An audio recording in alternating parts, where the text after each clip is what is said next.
Question number 11. This question is also from trigonometry also. काफी आसान question है. अगर आपको, आप दोनों तरीके से सॉल्व कर सकते हो, जैसे आप नॉर्मली सॉल्व करते हो किसी एक ट्रिग्नोमेट्रिक इक्वेशन को.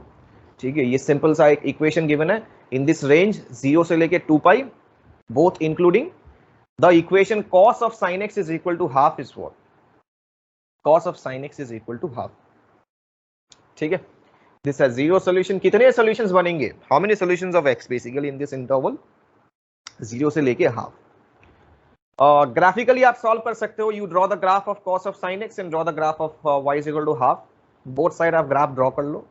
ठीक है, अगर आपको cos ऑफ sin x वाला ग्राफ आता है तो बहुत ही सिंपल सा ग्राफ है वो भी. I am showing you with both the methods actually. I am showing you with both the methods. ठीक है, तो एक तो ये वाला है कि आप डायरेक्टली इसको वो जनरल सॉल्यूशन से सॉल्व करो. जनरल सॉल्यूशन वाला मेथड 1 है कि आप डायरेक्टली यहां से देखो cos of sin x is equal to half. ठीक है, तो cos of sin x is equal to half मतलब क्या है? cos ऑफ हाफ मतलब cos पाई बाई 3. हाफ मतलब क्या है? cos pi by 3. ठीक है, तो cos of sin x is equal to half. cos of sin x is equal to half मतलब cos of sin x is equal to cos pi by 3. यही तो दिया हुआ है. cos of sin x is equal to cos pi by 3. ठीक है, तो यहां से देखो जो जनरल सॉल्यूशन क्या होता है. अगर मान लो इसको ये थीटा होता, cos ऑफ x होता, मान लो cos of x is equal to cos of theta. पता है ना आपको वो जनरल सॉल्यूशन वाला जो फॉर्मूला वो क्या होता है? अगर मान लो cos x is equal to cos theta होता तो क्या होता? cos x is equal to cos theta होता. What is x? 2n pi plus minus theta. यही तो होता है, 2n pi plus minus theta जो जनरल सॉल्यूशन होता है. तो 2n pi plus minus theta. ठीक है, तो यहां से आप ये करो, देख लो, यहां से पुट करके देख लो. ये जो है यहां से अभी जो x है, अभी x is what? x is sin x in this case. तो sin x will be in this case, sin x will be 2n pi plus minus theta. अब थीटा क्या है? Theta is pi by 3. Theta is pi by 3. यही तो हो रहा है यहां से, है कि नहीं? sin x is equal to 2n pi plus minus pi by 3. ठीक है, अब जरा ध्यान से देखो. यहां से मान लो अगर n को अगर 0 डाल दिया जाए ना, सिंपलेस्ट पॉसिबल वैल्यू लेके देखते हैं, फिर 1 वगैरह देखेंगे. What is this? Basically this is true for all integer values of n. अगर मान लो n को 0 लिया जाए, if for instance n is equal to 0, आप देखोगे sin x क्या होगा? यहां से sin x will be 0 plus minus pi by 3. ठीक है, यहां से आपको sin x जो मिलेगा 0 प्लस माइनस पाई बाई 3 माने प्लस माइनस पाई बाई 3 आपको मिलेगा.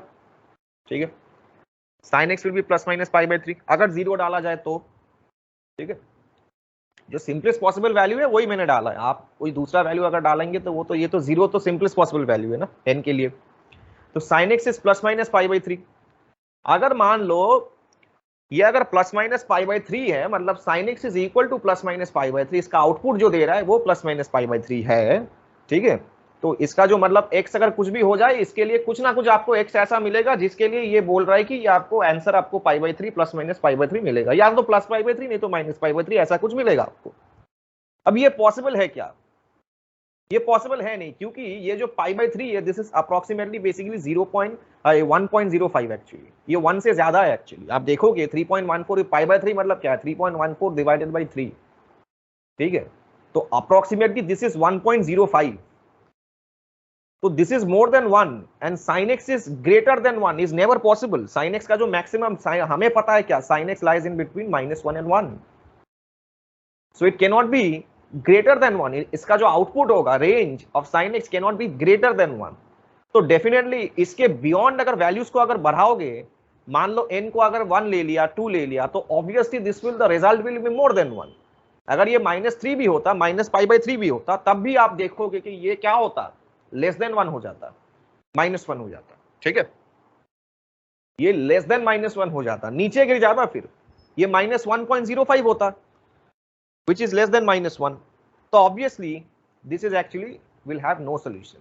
अब जैसे जैसे अगर मान लो अगर n को 1 डाला जाए, for instance you put in the value of n is equal to 1 डालोगे, फिर क्या आएगा? 2 pi plus minus pi by 3. वो तो फिर और भी ज्यादा आपको वैल्यूज वो बढ़ा देगा एक्चुअली. इसको अगर देखोगे तो और भी ज्यादा, मतलब 1 से तो ज्यादा ही मिलेगा आपको.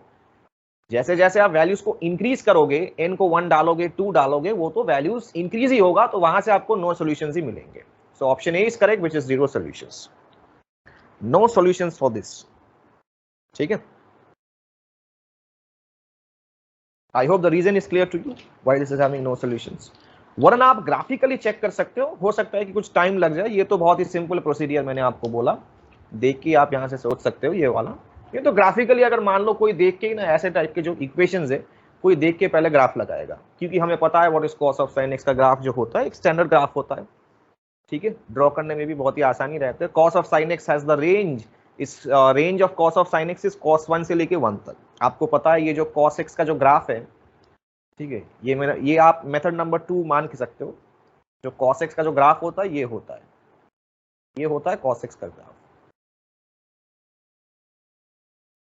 ये कॉस एक्स का ग्राफ होता है, ठीक है। This is the graph of cos x. तो दिस इज -1 एक्चुअली, ये लोअर हाइट -1 है, अपर हाइट इज +1, ठीक है।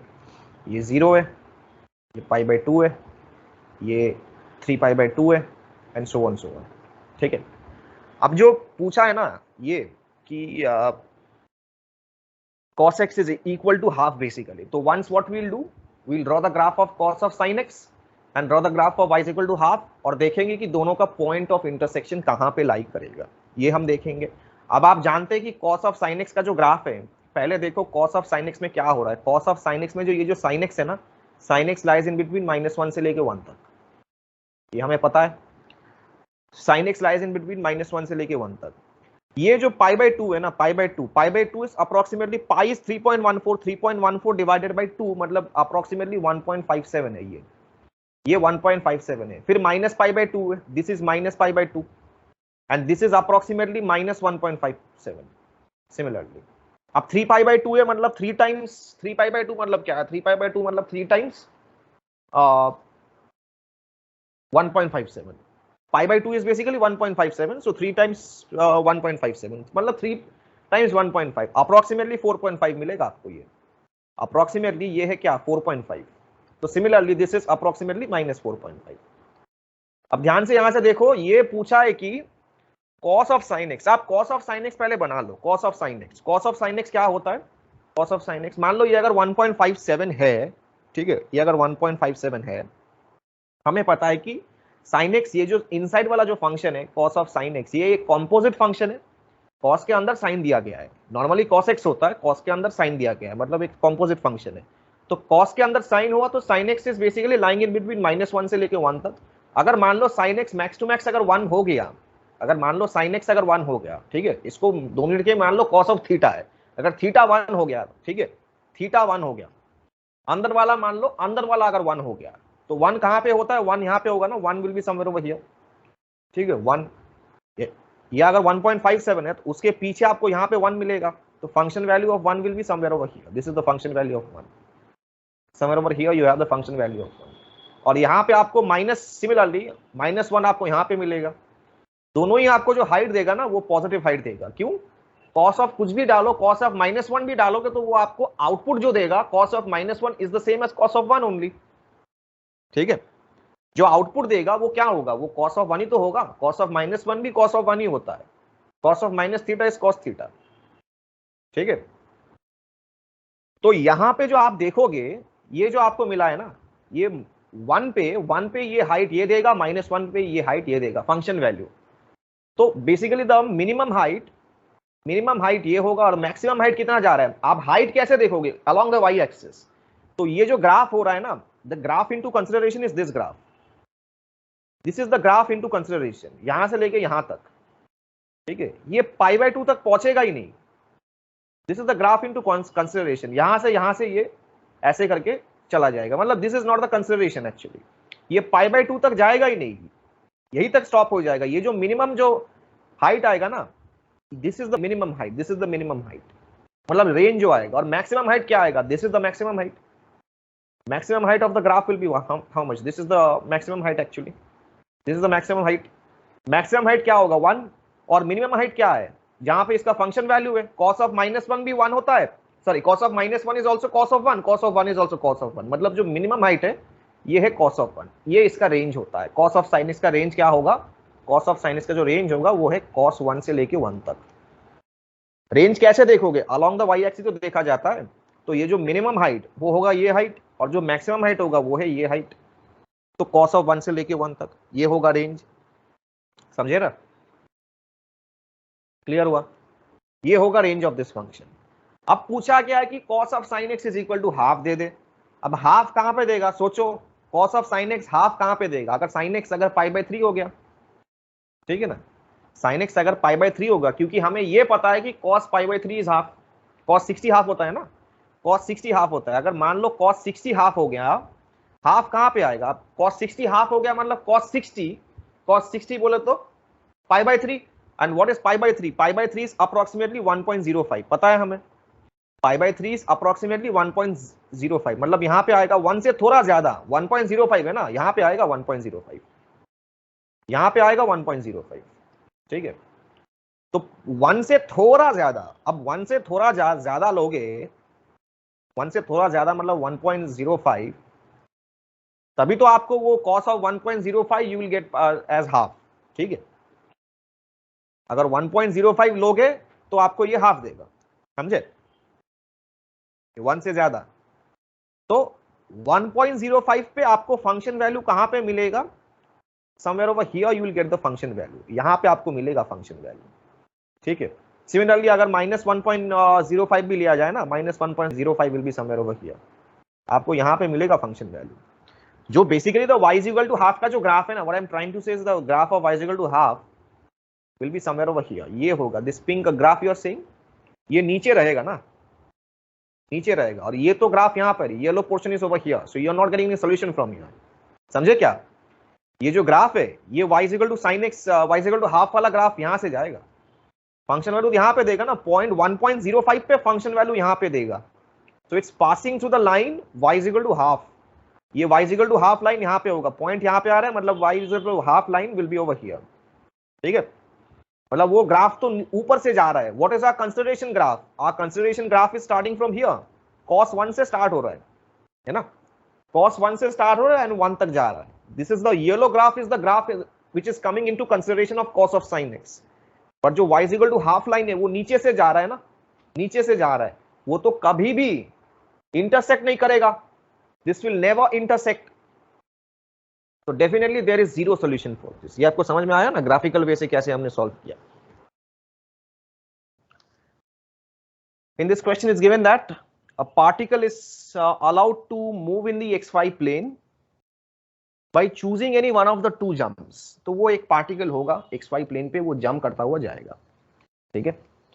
So two possible jumps are possible, jump 1, this is jump 1 and this is jump 2, this is jump 1 and this is jump 2।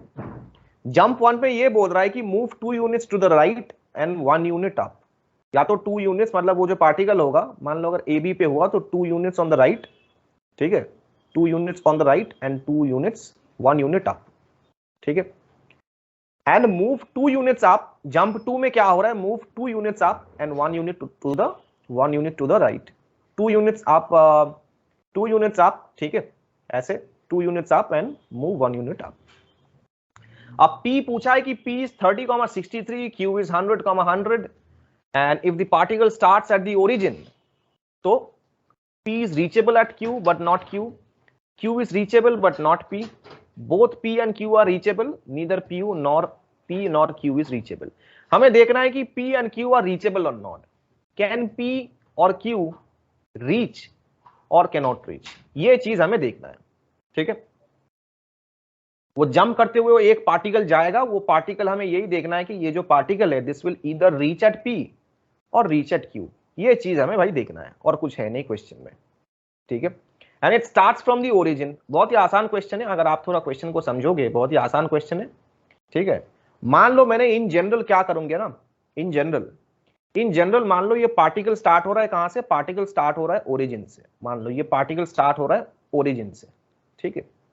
तो हम मान लेते हैं कि ये जो है ना फर्स्ट वाले जंप के लिए, मान लो ये जंप 1 और जंप 2 गिवन है, ठीक है, 2 जंप्स आर गिवन, फर्स्ट वाले जंप के लिए मान लेते हैं कि there are total m jumps, ठीक है, total there are m jumps for this, total there are m jumps for this, ऐसे कितने जंप्स होंगे, जंप 1 के लिए total m jumps are there, और मान लो इसके लिए total n jumps are there, okay, total there are m jumps for the first jump and there are total n jumps for the second jump, ठीक है। अब ये जंप लेके कोऑर्डिनेट्स क्या होगा, स्टार्ट हो रहा है कहां से, 0 0 से, जंप लेके कोऑर्डिनेट्स क्या होगा, देखो after these jumps actually from jump 1 after jump 1 and jump 2 after jump 1 and jump 2 ये कोऑर्डिनेट क्या होगा फिर after these jumps what is the coordinate मैंने मान लिया कि जो जंप 1 है total there are m such jump 1s n such jump 2s actually so after these jumps what is the coordinate of this particle ठीक है after these jumps what are the coordinates of this particle अब जो है यहां पे अगर मान लो यहां पे ए बी क्या है 0 0 ए बी 0 0 है ठीक है तो 0 अब देखो जंप 1 के बाद क्या होगा जंप 1 के बाद move 2 units to the right 2 units to the right ठीक है तो 2 units to the right means 0 plus 2m होगा 0 प्लस 2m इस वाले 2 के लिए 0 plus 2m and then they are basically going 1 unit to the right also for jump 2 you are having 1 unit to the right तो ये 1 के लिए ये प्लस n होगा this will be plus n ठीक है m jumps and m jumps के लिए ये प्लस 2 यहां पे होगा 2m एंड n जंप्स के लिए ये प्लस 1 यहां पे होगा प्लस n और n जंप्स प्लस 1 के लिए ये यहां पे प्लस n से ऐड होगा ठीक है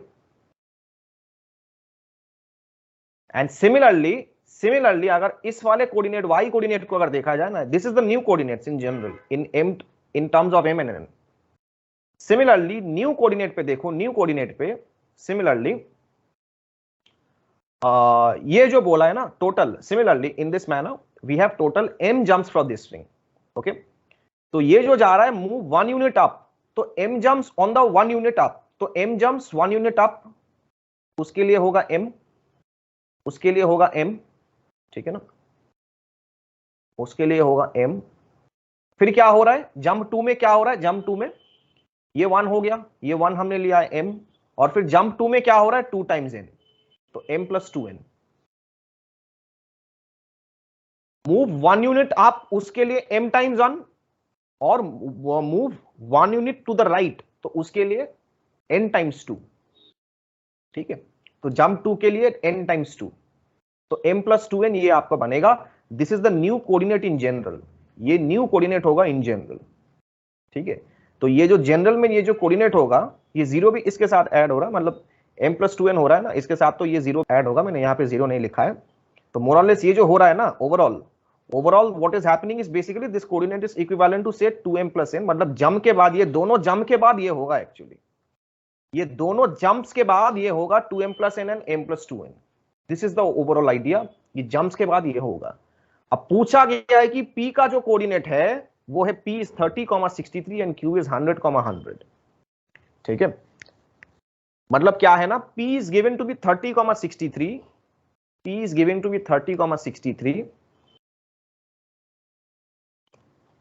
and q is given to be 100,100 तो p is 30,63 means what 2m plus n is basically 30 2m plus n is 30 compare करो आप और सॉल्व करो and n is how much n m plus 2n will be 63 ठीक है ये होगा अब यहां से थोड़ा सॉल्व कर लेते हैं इसको हम इसको सॉल्व करेंगे ठीक है इसको हम क्या करेंगे इसको मल्टीप्लाई कर दो 2 से let's multiply this by 2 so what will get 4m plus 2n 4m plus 2n is equal to 60 ठीक है 4m plus 2n is equal to 60 तो यहां से आपको क्या मिलेगा 4m plus 2n is equal to 60 तो मींस ओवरऑल तो यहां से आप देखोगे 2m यहां से आ गया 2n और यहां से 2n इन दोनों को सब्ट्रैक्ट कर दो ठीक है इन दोनों को अगर सब्ट्रैक्ट करोगे तो क्या आएगा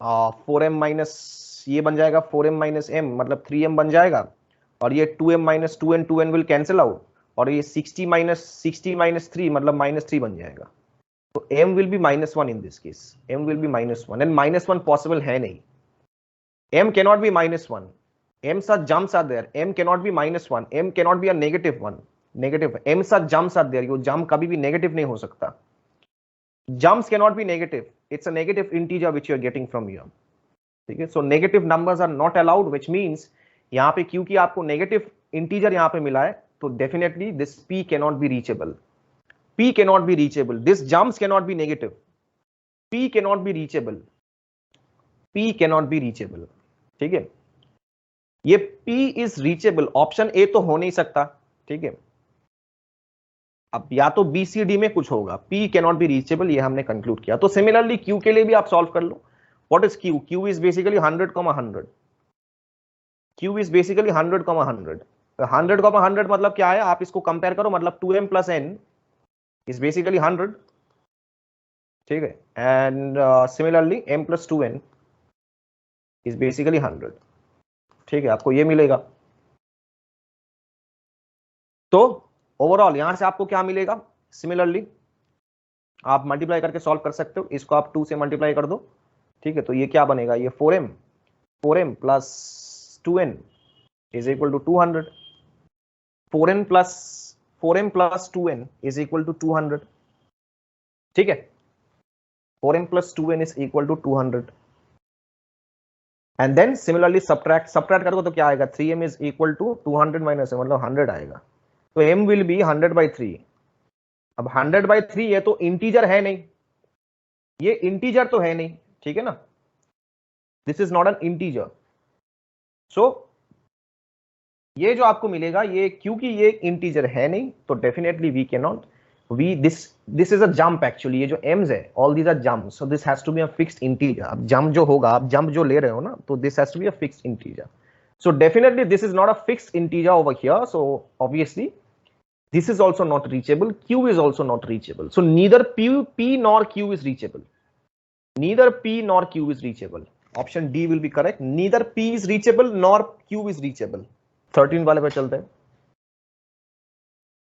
13 वाला क्या बोल रहा है, for a real polynomial in one variable p, let zp denote the locus of the point xy in the plane such that px plus py is equal to 0।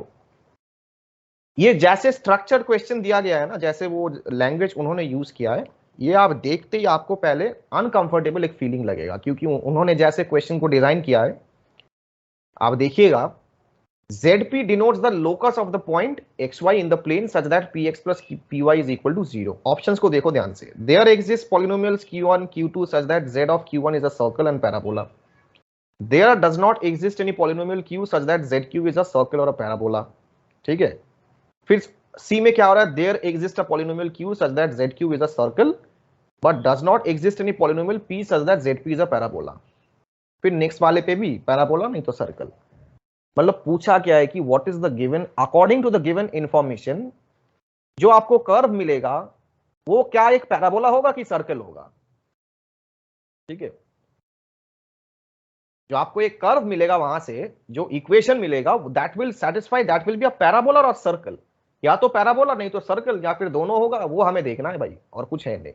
Accordingly ध्यान से देखो ऑप्शंस को, या तो सर्कल नहीं तो parabola. अब दोनों में क्या होता है, दोनों के जो इक्वेशंस है, दोनों के दोनों जो इक्वेशंस है, सर्कल बोलो कि पैराबोला बोलो, दोनों में क्या होता है ना, दोनों में क्वाड्रेटिक होता है। दोनों इक्वेशंस में क्या होता है, क्वाड्रेटिक होता है। दिया गया है ना, for a real polynomial p, ऐसा कोई पॉलिनोमियल p है जहां पे zp denotes the locus of the point xy in the plane such that p of xy plus p of x plus p of y is equal to 0, ये दिया गया है। मतलब ऐसा कुछ, फिर पूछा गया कि वो सर्कल होगा कि पैराबोला होगा, ये पूछना है आपको, ये क्वेश्चन ऐसे दिया गया है। अब सर्कल होगा कि पैराबोला होगा, दोनों में क्या होता है, दोनों में आपको क्वाड्रेटिक मिलता है। either we have to check that is a circle or a parabola, तो in both the cases we must have a quadratic, ठीक है। बोला है ना, for a real polynomial in one variable p।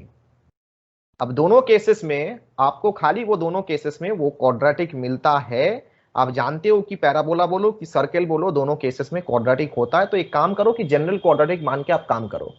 वो जो p वेरिएबल, वो p है ना, वो p क्या होगा, p will be a type of quadratic, p will be a type of quadratic. एक जनरल क्वाड्रेटिक मान के ही हम काम करेंगे। मान लो p अगर क्वाड्रेटिक हो गया, ये पूछा है ना, ZP denotes the locus of the points xy such that px plus py is equal to 0। तो px plus py क्या होगा, px तो यही मान लो आप ax square plus ay, ax square plus bx plus c, और py को यही मान लो ax square ay square plus by plus c, ये मान लो। अब सेटिस्फाई कौन सा हो रहा है, what is being satisfied, px plus py is equal to ax square plus bx plus c, and this is equal to 0 basically, plus ay square plus b y plus c this is equal to 0। ठीक है, तो यहां से आप देखो ए common ले सकते हो, ए कॉमन ले लो, क्या बचेगा x square plus y square. ठीक है, और यहां से बी कॉमन ले लो, क्या बचेगा एक्स प्लस वाई। क्लियर है, बी कॉमन ले लो, एक्स प्लस वाई बचेगा। सिमिलरली यहां से क्या बचेगा 2c इज इक्वल टू 0। तो overall what is happening in this case, x square plus y square ये रहने दो, डिवाइड कर दो ए को, divide the equation by a, b by a times x plus y plus 2c by a is equal to 0। ये आपको मिलेगा। अब ये कैसा फॉर्मेट में हो रहा है, x square plus y square plus 2gx plus 2fy plus c माने बोले तो ये पूरा कांस्टेंट 2fy, और 2fy वाले फॉर्मेट में लिया जा सकता है। सर्कल हो रहा है कि नहीं, सर्कल में क्या होता है एक्स स्क्वायर वाई स्क्वायर वाला कोएफिशिएंट 1 होता है। ठीक है, तो ये this is what the equation of a circle, so this can not be a parabola. यही दिया गया है कि वो जो ZP पॉलिनोमियल, ऐसा कुछ पॉलिनोमियल आपको मिलेगा जहां पे ये आपको ऐसा ये आपको मिलेगा। ठीक है, तो ये जो आपने जो ये जो आपने डिराइव किया है ना px और py से लेके px plus py is equal to 0, ये दिया गया कंडीशन में। यही पूछा है कि इससे जो पॉलिनोमियल जो सेटिस्फाई हो रहा है इससे, तो ये जो resultant polynomial is a polynomial, you are getting such polynomial which is a circle और अ पैराबोला। तो ये तो पैराबोला तो हो नहीं सकता, ये तो सर्कल ही होगा। It's of the form x square plus y square plus 2gx plus 2fy plus c is equal to 0। So definitely this must be a parabola and not a circle, sorry a circle and not a parabola. कहां पर है circle, there exist a polynomial q such that, यही वो polynomial q है such that z of q is a circle but there does not exist any polynomial p such that zp is a parabola। वो circle तो होगा but वो parabola नहीं होगा। So option c must be correct. अच्छा देखो ध्यान से, व्हाट इज given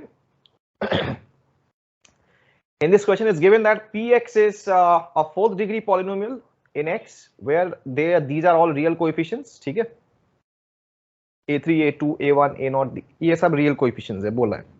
Assume that p of 0 is 1, p of 1 is 2, p of 2 is 3, p of 3 is 4।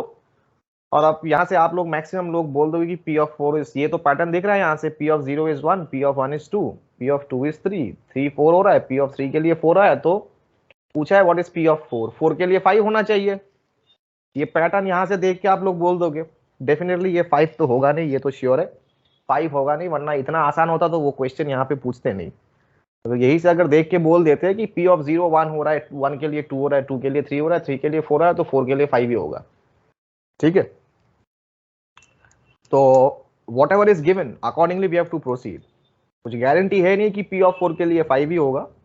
ठीक है, देखते यहाँ पे क्या होगा। ये जो पैटर्न आपको दिख रहा है ना, p of 0 1, p of 1 is 2, p of 2 is 3, p of 3 is 4, आप हो सकता है कि ये वैल्यूज वहां पे डाल के आप उसको सॉल्व कीजिए। ठीक है, लेकिन वो थोड़ा लेंदी हो जाएगा, वो उसके लिए वो मेथड थोड़ा लेंदी हो जाएगा। तो हम एक प्रॉपर मेथड से जाएंगे। ये तो डेफिनेटली नहीं होगा, ये तो फॉर श्योर है, ये डेफिनेटली नहीं होगा। हम एक प्रॉपर मेथड लेंगे। ठीक है, वो हो सकता है कि वो मेथड आपको स्ट्राइक ना करे कि आपको अगर इस टाइप के क्वेश्चंस की एक्सपोजर ना हो तो। ठीक है, तो क्या करेंगे हम क्या करेंगे ना, gx एक पॉलिनोमियल लेंगे हम, gx बोलो कि fx बोलो, जो भी बोलो, हम gx एक पॉलिनोमियल ले देते। we'll take a polynomial gx which is actually px minus x plus 1, p of x, ये जो px है माइनस x plus 1, ये हम क्यों लेंगे, ध्यान से देखना, हम क्यों लेंगे इसको। हम इसलिए लेंगे कि ये जो g of 0 है, देखो यहां से g of 0 is p of 0 minus 0 plus 1 माने 1, तो p of 0 डालोगे तो क्या आएगा, p of 0 डालोगे तो ये क्या है, p of 0 is 1, गिवन है क्वेश्चन में, 1 minus 1 0 होगा। g of 1 देखते हैं हम, g of 1 डालोगे क्या आएगा, g of 1 is basically p of 1 minus 1, p of 1 क्या गिवन है, 2 minus सॉरी ये 2 minus ये होगा, सॉरी 2 minus 2 होगा, p of 1 minus 2 होगा, p of 1 minus 2, g of 1 डालोगे तो क्या आएगा, p of 1 minus 1 plus 1 2, तो p of 1 क्या गिवन है, 2 minus 2 is 0। अच्छा g of 3 डालते, 3 डालोगे क्या मिलेगा, p of 3 माइनस 3 प्लस 1 4, अब p of 3 क्या गिवन है 4, तो 4 minus 4 0 मिलेगा। ठीक है, तो जी ऑफ जीरो भी देखो, जी ऑफ जीरो आपको ये मिल रहा है। अच्छा जी ऑफ टू मैंने निकाला, अब जी ऑफ टू भी आपको ये जीरो ही मिलेगा। मैंने वन निकाला, जी ऑफ टू नहीं निकाला। जी ऑफ टू भी आपको क्या मिलेगा, जीरो ही मिलेगा। Minus two plus one three, तो आपको क्या मिलेगा, टू, ये थ्री माइनस थ्री, ये जीरो मिलेगा। गिवन थ्री, सारे के लिए देखो जीरो ही मिल रहा है। जीरो वन टू थ्री के लिए आप जैसे जैसे आप डालोगे ये जीरो ही मिलेगा। ये पैटर्न आपको दिखना चाहिए। हमने ये क्यों अज्यूम किया ये पॉलिनोमियल, इसको इसलिए हमने माना है G x is P X minus X plus one, ताकि ये देखो जी ऑफ जीरो जीरो मिल गया, जी ऑफ वन भी जीरो आ रहा है, जी ऑफ टू भी जीरो आ रहा है, जी ऑफ थ्री भी जीरो आ रहा है। ये पैटर्न हमें यहां से हर एक में जीरो मिल गया। ये अगर जीरो होता है तो हम बोल सकते हैं ना कि zero one two three are the roots of g x. G of zero अगर जीरो दे रहा है, वन भी अगर जीरो देगा, टू भी जीरो देगा, थ्री भी जीरो देगा, मतलब क्या है, zero one two three are the roots of this equation. ठीक है, चार ही तो रूट्स मिलेंगे आपको। ये क्या है, G x is P X minus X plus one. और what is P X, P X is basically X to the power of four. ठीक है, X to the power of four plus A three X to the power of three plus A two X square plus A one X, ये दिया गया है, plus A naught and minus X plus one. खाली minus X plus one हो रहा है यहां से। तो ये क्या है, डिग्री तो फोर ही रहेगा, डिग्री तो फोर ही रहेगा इसका। Degree of this polynomial is four, तो चार रूट्स आपको मिलेंगे। तो definitely degree of g x is four, so as the roots are basically zero one two three. Degree of g x is basically, degree of g x is the same as degree of p x, which is four. ठीक है, तो यहां से ये जो है ना zero one two three are the roots of g x, ये हमें मिला यहां से। अच्छा, यहां पे क्या है ना, ये खाली यहां पे ये जो पॉलिनोमियल पे देखो माइनस एक्स प्लस वन हो रहा है, माइनस एक्स प्लस वन। अगर कॉमन लोगे तो क्या बनेगा ना यार, मान लो अगर ये अगर कॉमन लिया जाए तो ये बनेगा A three X cube plus A two X square and plus A one X. अगर कॉमन लोगे तो A one minus one and plus A naught minus one, यही तो आपको मिलेगा। तो यहां पे देखो लीडिंग कोएफिशिएंट में तो कुछ चेंजेस हो नहीं रहा है, लीडिंग कोएफिशिएंट पे, लीडिंग कोएफिशिएंट पे कुछ चेंजेस हो नहीं रहा है। Leading coefficient is always one, मतलब जो हाईएस्ट पावर जो होता है, जो डिग्री वाला जो बनाएगा, the highest power of the polynomials का coefficient is what, one only, the leading coefficient is one. तो हम बोल सकते हैं कि ये अगर रूट्स है, if these are the roots, basically if these are the roots of this equation, so can I say gx is nothing but x minus x into x minus 1 into x minus 2 into x minus 3। ये एक theorem होता है जो आपको पता है कि अगर मान लो कि अगर किसी भी पॉलिनोमियल का, मान लो अगर क्वाड्रेटिक हो जाता है, यहां बोल देते हैं आपको ब्रीफ करके, मान लो अगर क्वाड्रेटिक होता है x square plus B X plus C, ये आपको पता होनी चाहिए कि आप इसको फैक्टराइज करोगे तो क्या मिले, मतलब रूट्स आपको अगर मिल गया, अगर मालूम है कि alpha and beta are the roots, तो आप क्या लिखते हो, A times X minus alpha X minus beta. ठीक है, और इसी को हम फंक्शन मानते हैं ना, A times X minus alpha and X minus beta. अगर ये हो जाए तो, अगर equate, if you equated to zero, तो ही तो आपको रूट्स मिलेगा, X is alpha and X is beta. तो सिमिलरली क्योंकि हमें रूट्स मालूम है, 0 1 2 3 are the roots of this equation and degree is 4, तो उसी तरीके से हम लिखेंगे एन डिग्री के लिए भी यही लिखा जाता है, x minus alpha x in x minus alpha 1 x minus alpha 2 x minus alpha 3 and so on. सामने एक a भी आता है, but here a is equal to 1, coefficient of x to the power of 4 is 1, तो a is equal to 1 in this case. इसलिए वो 1 को हमने लिखा नहीं, a को हमने लिखा नहीं, वो क्योंकि वो 1 है, तो सिर्फ यही आएगा, x into x minus 1 x minus 2 x minus 3 आएगा। समझे? ठीक है, तो ये gx बनेगा। अब gx क्या है, px minus X plus one. gx is, ये gx मिल गया आपको, gx is basically px minus X plus one. तो आपको देखो px मिल जाएगा यहां से, आपको यहां से px मिल जाएगा। px is what, px is what, gx plus x plus one. अब वैल्यूज डाल दो यहां से, x into x minus one into x minus two into x minus three plus x plus one, and this is actually, अब values डाल दो यहां पे, वैल्यूज डाल दो यहां पे, बोलो क्या आ रहा है, x इज इक्वल टू 0 डालते हैं यहां पे, x 0 डालोगे, ये दिया गया है ना, p ऑफ 0 इज 1, देखो ये सेटिस्फाई हो जाएगा, p of 0 is 1, p of 1 is 2 and so on. अब P ऑफ 4, यहाँ पे P ऑफ 4 पूछा है, व्हाट इज P ऑफ 4? 4 डालो, 4 इंटू 3 इंटू 2 इंटू 1 और प्लस 4 प्लस 1 मतलब 5। तो ये क्या होगा? 24 प्लस 5 मतलब 29। So option c 29 is the right answer. 29, ना तो ऑप्शन ए होगा ना डी होगा। So 29 is the right answer. इसको और भी तरीके से सॉल्व किया जा सकता है, but this is the smart way of solving it. इसको और भी तरीके से, मतलब वो वैल्यूज डाल के आप चेक करोगे। P ऑफ 0 डालोगे, यहाँ पे 0 डालोगे तो सारे के सारे 0 बन जाएंगे। फिर आपको यहां से मिलेगा क्या? फिर आपको A0 का वैल्यू मिल जाएगा, दैट इज 1। ठीक है, A0 will be 1 in this case, वो आपको मिल जाएगा। ठीक है ना? तो वैसे भी आप सोच सकते हो, नहीं तो this is a smart way of solving the question. ये आपको तभी स्ट्राइक करेगा जब भी आपको ये एक्सपोजर होगा कि ये हमने एजम्पशन क्यों लिया, gx is px minus x plus 1। मेरा काम है कि आपको वो अनयूजुअल वे ऑफ सॉल्विंग जो आपको स्ट्राइक नहीं करेगा, जो नॉर्मली एग्जाम में स्ट्राइक क्या करेगा पता है? ये डाल के हम चेक कर लेते हैं। P ऑफ 0 डालेंगे, x को हम 0 डाल लेते हैं। ठीक है, 0 डालेंगे तो क्या होगा? ये 0 सारे के सारे 0 बन जाएंगे, यहां से A0 1 मिल जाएगा। फिर 1 डालेंगे, फिर ये बनेगा 1 plus A3 plus A2 plus A4 plus 1। तो वहां से फिर A1 A2 A3 करके एक कुछ आएगा वैल्यू, उसको सॉल्व करना है। थोड़ा लेंदी हो जाएगा ना भाई, आपको पॉलिनोमियल पूरा आपको निकालना है, फिर आपको वो P4 आपको ये सॉल्व करना है। तो ये थोड़ा स्मार्ट वे ऑफ सॉल्विंग है। ये हमने इसलिए हमने Px से x प्लस 1 को हमने इसीलिए सब्ट्रैक्ट किया। द रीजन बीइंग आपको g of 0, g of 1, g of 2, g of 3 सारे के सारे ये 0 मिल रहा है यहां से। ये एक लौता ऐसा पॉलिनोमियल ऐसा आपको बनेगा जो कि g ऑफ 0 0 देगा, g ऑफ 1 भी 0 देगा। तो वहां से आपको g ऑफ x का एक्सप्लिसिटली आपको वो g ऑफ x मिलेगा, और g ऑफ x अगर एक्सप्लिसिटली मिल गया तो वहां से p ऑफ x भी मिलेगा। Let f be a real valued function, differentiable function defined on the real line R, ठीक है, such that its derivative f dash is 0 at exactly two distinct real numbers alpha and beta। पूछा है कि alpha and beta are points of local maxima of the function, alpha and beta are the points of local minima of the function। One must be a point of local maxima and the other must be a point of local minima। Given data is insufficient to conclude about either of them being local extrema points। मतलब वो maxima होगा कि minima होगा, that is actually the given data is insufficient to conclude on the same। Extrema मतलब वो maxima होगा कि minimum होगा।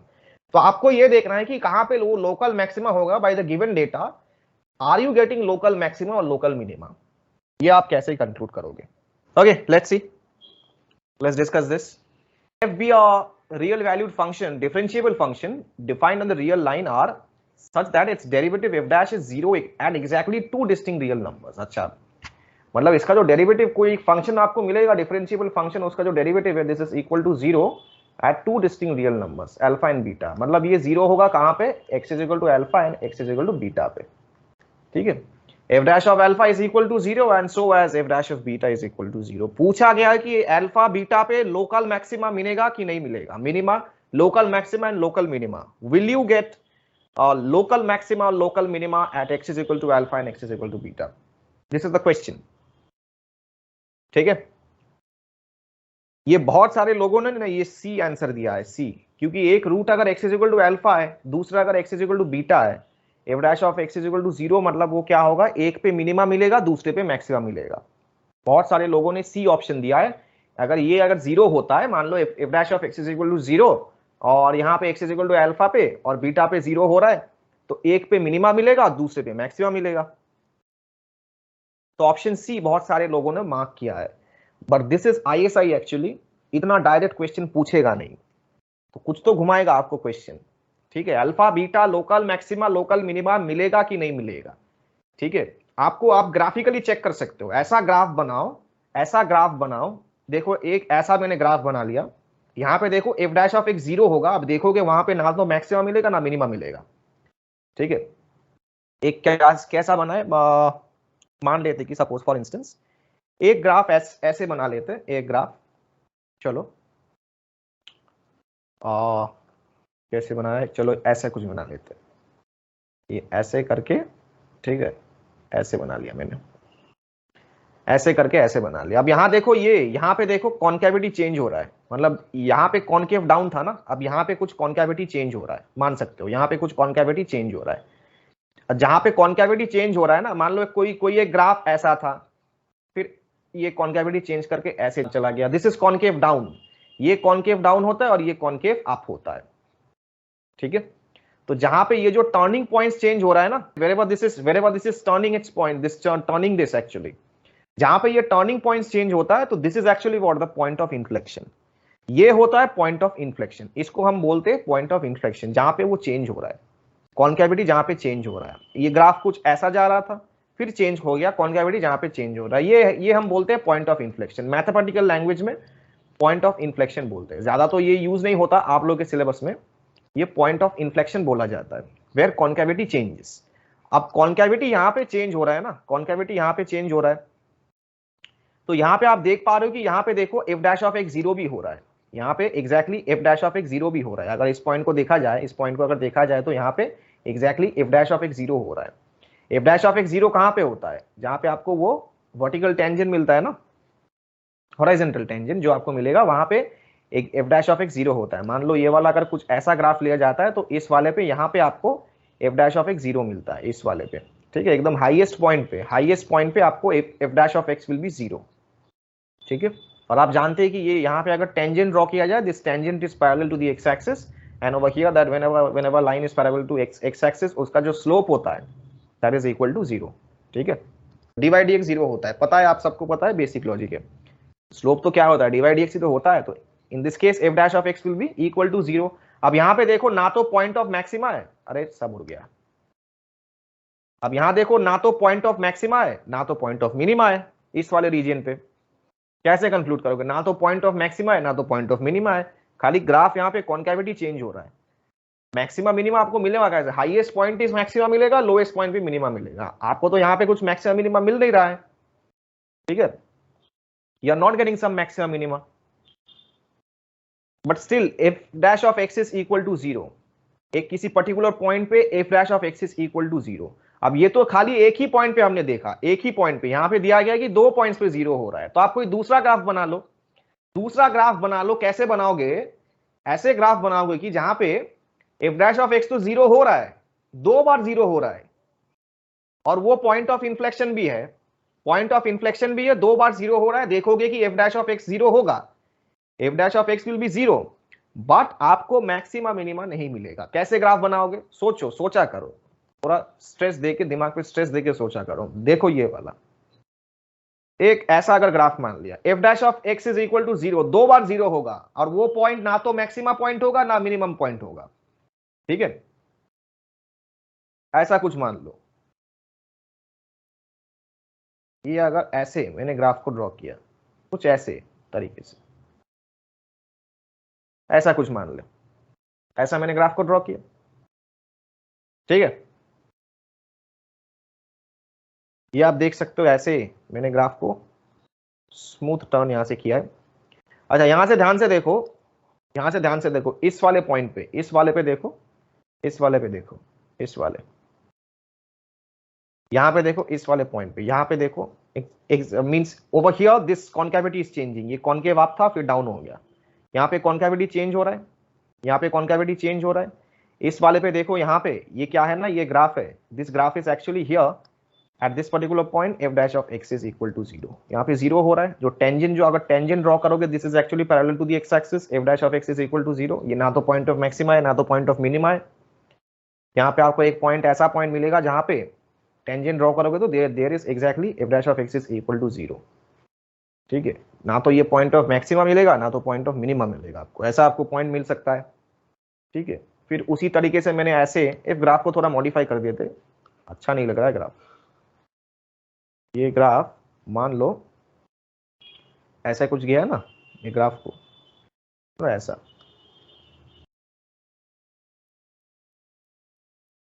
ये जाके ऐसा कुछ मिल रहा है, ठीक है, ऐसा कुछ ग्राफ मिल रहा है आपको।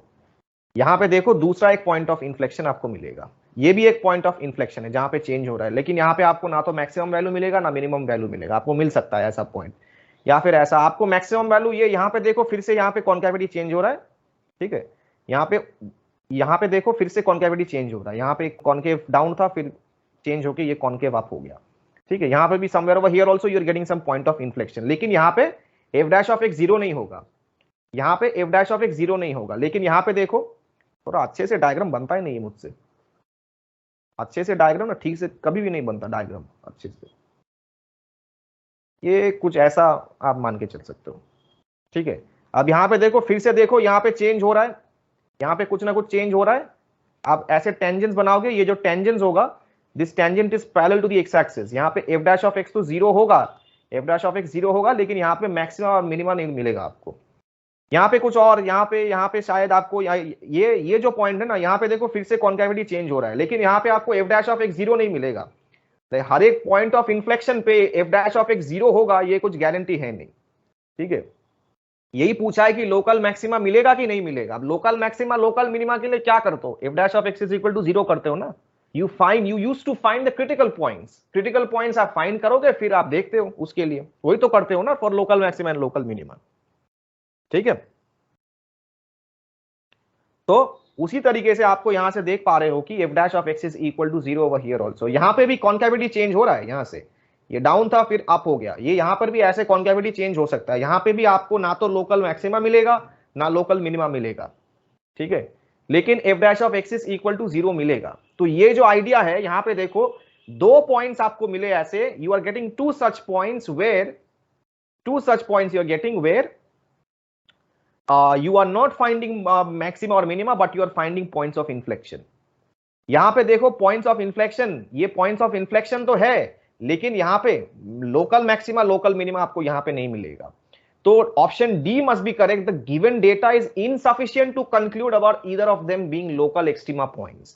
आप किसी भी कंक्लूजन पे यहां से आप जा नहीं सकते, कि आप बोल नहीं सकते कि वो अल्फा और बीटा पे आपको डायरेक्टली लोकल मैक्सिमा या फिर लोकल मिनिमा मिलेगा ही मिलेगा। अगर f dash of x is equal to zero हो जाए इस पॉइंट के लिए, तो उसी पॉइंट पे आपको लोकल मैक्सिमा लोकल मिनिमा मिलेगा, ये हम कह नहीं सकते, हम बोल नहीं सकते। क्वेश्चन में दिया गया था कि derivative f dash is zero at exactly two distinct real numbers. ये यहाँ पे जीरो तो हो रहा है, लेकिन यहाँ पे लोकल मैक्सिमा लोकल मिनिमा नहीं मिलेगा। ऐसे दो पॉइंट्स हम ले सकते हैं। ऐसे ग्राफ को हम स्ट्रक्चर में हम ग्राफ को ड्रॉ कर सकते हैं, और we can conclude from your, okay, we can conclude from here. Although we are getting three inflection points, okay, but these two inflection points we have considered in such a manner that we are not getting any kind of local maxima or local minima from there, okay. Although f dash of x being zero, हर एक point पे वो zero नहीं होगा. So this can be one counter example, or you can take one thing, you can create some function and take one counter example. ऐसा कुछ function बनाओगे जहां पे ये f dash of x will be zero at exactly two distinct values. आप counter example, ये तो graphically हो गया। अब मान लो अगर आपको काउंटर एग्जांपल बनाना है, fx को आप किसी फंक्शन को आप लोगे जहां पे ये वैल्यू सेटिस्फाई होगा, मतलब ये जो डेफिनेशन गिवन है क्वेश्चन पे, ये सेटिस्फाई होगा। f dash is zero at exactly two distinct real numbers alpha and beta, ये सारे के सारे सेटिस्फाई हो रहा है। ऐसा वैल्यूज लोगे और सॉल्व करोगे, ये भी हो सकता है। वैसे भी आप सोच सकते हो क्वेश्चन को, किसी भी और से आप सोचिए, वो क्वेश्चन मोर और लेस आपको सॉल्व करना ही वो टारगेट रहेगा। ठीक है, आप कोई एक फंक्शन बना सकते हो, like fx is equal to, you can see and check basically, fx is equal to, ये फंक्शन देखो सेटिस्फाई हो जाएगा, ये आप चेक कर लेना खुद। fx is equal to x minus one whole square ले लो, x minus one whole square और x minus two whole square, ये आप ले लोगे, देखो ये सेटिस्फाई हो जाएगा। f dash will be zero at exactly two distinct real numbers, check कर लेना आप। ठीक है, ऐसा मैंने रैंडमली लिया है, आप किसी भी कोई भी आप दूसरा फंक्शन लेके आप चेक कर सकते हो जहां पे ये f dash of x will be zero at exactly two distinct real numbers. ठीक है, a school allowed the students of a class to go to swim during the days March 11th to March 15, 2019. The minimum number of students the class should have that ensures that at least two of them went to the swim on the same set of dates if what. School allowed the students of the class to go to swim during the days March 11 से लेके March 15. So these are the possible dates we are having, 11 से लेके 15, 11, 12, 13, 14, 15. ठीक है, इन्हीं dates में से students को स्विमिंग पे जाना है। तो minimum number of students the class should have had that ensures that at least two of them went to the swimming on the same set of dates.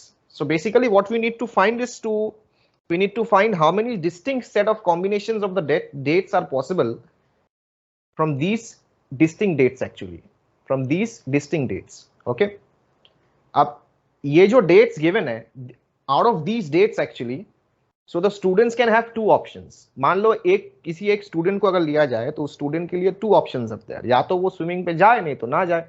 मान लो for this date the student is having two options. He or she can go to the swimming or he or she does not go to the swimming.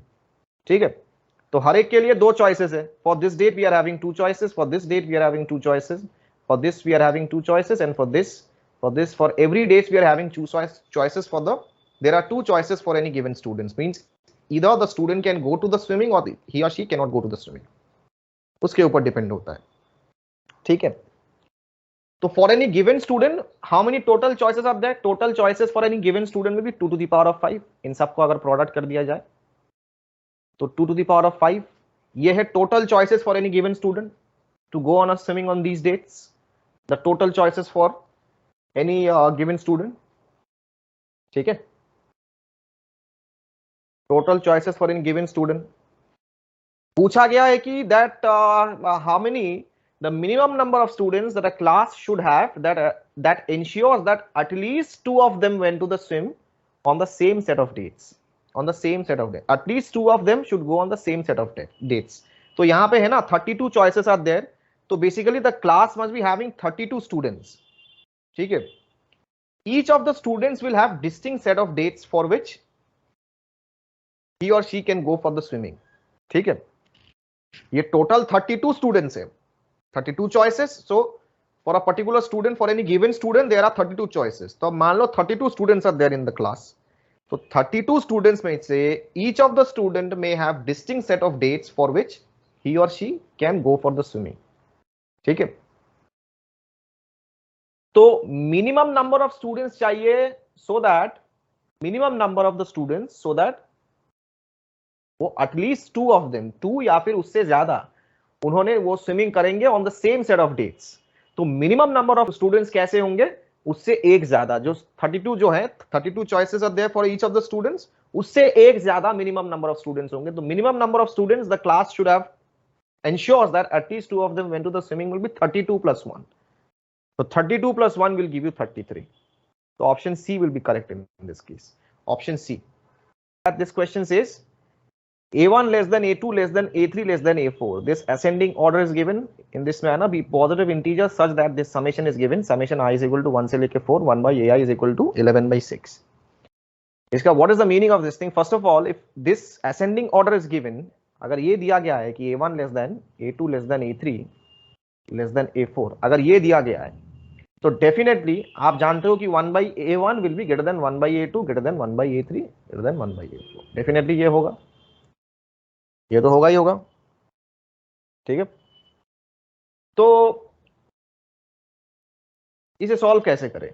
How will be solve this summation? आपको explicitly AI तो चाहिए, A1 A2 A3 A4 आपको चाहिए. हो सकता है कि ऐसे आप देख के भी बेसिक ऑब्जर्वेशन से भी क्या है ना, आप देख के ये सॉल्व कर दो. अगर ये अरेंजमेंट दिया गया है ना तो हो सकता है कि आप इंक्रीज करके आप सॉल्व ये वैल्यूज को आप इंक्रीज करते करते जाएंगे और आपको ये वैल्यूज आपको मिल भी जाए तुक्का लगा के. ठीक है, जैसे कि ये जो राइट हैंड साइड दिया गया है ना, ये समेशन इज 11 by 6. अगर ऑर्डर मेंटेन करते हुए जाओगे तो अगर तुक्का लगा के अगर सॉल्व भी करोगे तो हो सकता है कि हो जाए. लेकिन मैं आपको प्रॉपर वे भी बोल देता हूँ. How will you solve in the proper way? ठीक है, एक प्रॉपर अप्रोच भी आपको आना चाहिए. अगर मान लीजिए किसी साल में अगर ये थोड़ा सा अगर ट्विस्ट करके पूछ दिया है तो आप लोगों को ये एटलीस्ट प्रॉपर मेथड तो आपको पता होना ही चाहिए. How do we solve this type? इसलिए वो PYQs मान लो अगर वो होता है ना DPYQs फ्रॉम डिराइव PYQs, अगर डिराइव PYQs से अगर क्वेश्चंस बनेगा तो ऑब्वियसली वो तो थोड़ा बहुत वो ट्विस्ट डालेंगे ना, तो प्रॉपर मेथड आपको पता होना चाहिए. तो व्हाट इज इट बेसिकली? अगर इसको खोला जाए तो आपको ऐसा मिलेगा कुछ A1 plus 1 by A2 plus 1 by A3 plus 1 by A4 will be equal to 11 by 6. ये आपको मिलेगा. ठीक है, अच्छा सपोज फॉर इंस्टेंस यहाँ पे ध्यान से देखो, ये ऑर्डर दिया गया है कि A1 less than A2 less than A3 less than A4. ठीक है, तो मान लेते हैं कि for instance suppose for instance अगर A1 अगर 1 से अगर बड़ा हो गया, if A1 is greater than 1, for instance मान लेते हैं कि अगर A1 1 हो गया. ठीक है, A1 1 हो गया तो क्या होगा? हम समेशन वैल्यू हम देखेंगे, समेशन लेफ्ट हैंड साइड में जो समेशन है वो हम देखेंगे, ठीक है ना। अगर मान लो A1 अगर मोर देन 1 हो गया, ठीक है, ये सम को हम मान लेते हैं, let's say for instance summation is S let's say, तो हम इसका मैक्सिमम वैल्यू देखते हैं, maximum value S max. What is the maximum value of this thing, what is the maximum value, ये अगर मोर देन 1 हो गया तो मैक्सिमम वैल्यू क्या होगा, दिस विल बिकम, अगर मोर देन 1 होगा तो ये क्या है, सारे के सारे पॉजिटिव इंटीजर्स है, तो ये फिर क्या होगा, इसको 1 2 मान लेते और इसको 3 मान लेते, इसको 4 और इसको 5 मान लेते, ठीक है। देखते हैं, ये मैक्सिमम ही तो आपको मिलेगा इसका, जो अगर ये A1 मोर देन 1 हो गया तो आपको मैक्सिमम वैल्यू यही चीज मिलेगा।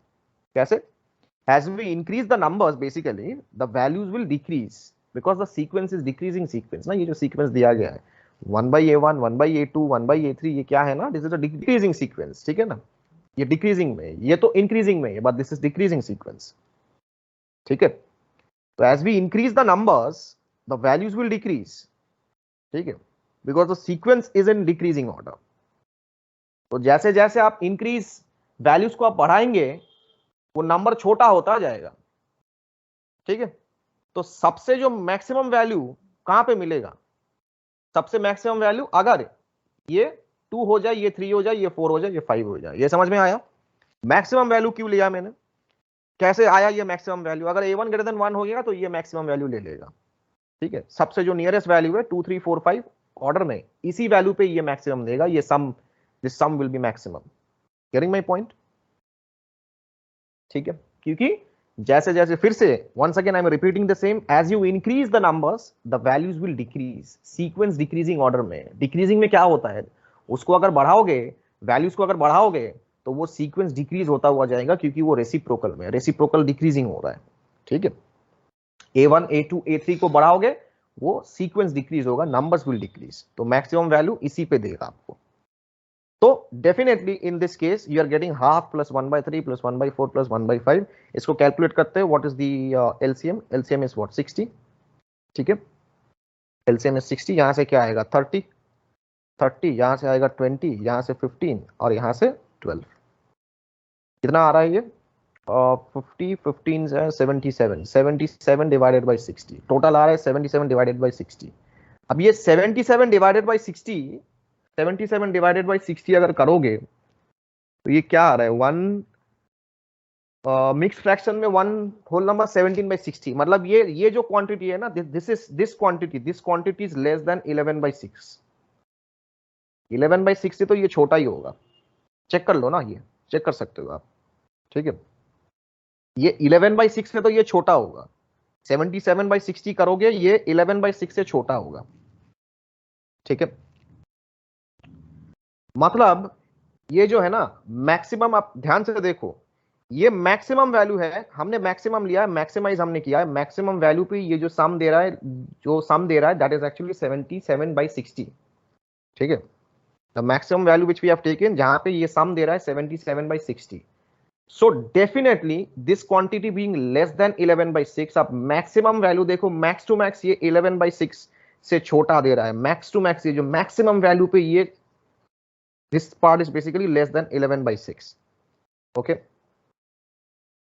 तो यहां से हम क्या बोलेंगे, ये जो assumption हमने लिया है ना, A1 is greater than 1, A1 can't be greater than 1, A1 has to be equal to 1, A1 को 1 होना पड़ेगा, ठीक है, A1 को 1 होना पड़ेगा। अगर ग्रेटर देन 1 लिया जाए, अगर ग्रेटर देन 1 लिया जाए तो डेफिनेटली आप 1 से तो छोटा नहीं ले सकते ना, ठीक है, these are all positive integers, तो उसको 1 होना ही पड़ेगा, अगर क्योंकि मोर देन 1 अगर लिया जाए तो ये जो क्वांटिटी आ रहा है ना maximum value is less than 11/6, ठीक है। और ये सम क्या गिवन है, this sum is given to be 11/6। अब मैक्सिमम वैल्यू पे ही ये लेस देन 11/6 दे दिया, तो डेफिनेटली ये 1 तो मतलब ये 1 से ज्यादा बड़ा तो हो नहीं सकता, ये definitely A1 must be equal to 1, so this assumption is wrong, so definitely A1 must be equal to 1, A1 को 1 होना ही पड़ेगा, ठीक है, A1 को 1 होना ही पड़ेगा। अगर A1 1 हो जाए तो क्या होगा, if A1 is 1 then what will happen to this particular sum, what will happen to this particular sum? We'll have 1 plus 1 by a2 plus 1 by a3 plus 1 by a4 is equal to 11 by 6. मतलब ये जो होगा, फिर इसको हम a2 को हम analyse करेंगे. a2 1 by a3 plus 1 by a4 is equal to 11 by 6 minus 1, so you'll get 5 by 6. फिर इसको हम एनालाइज करेंगे a2 को.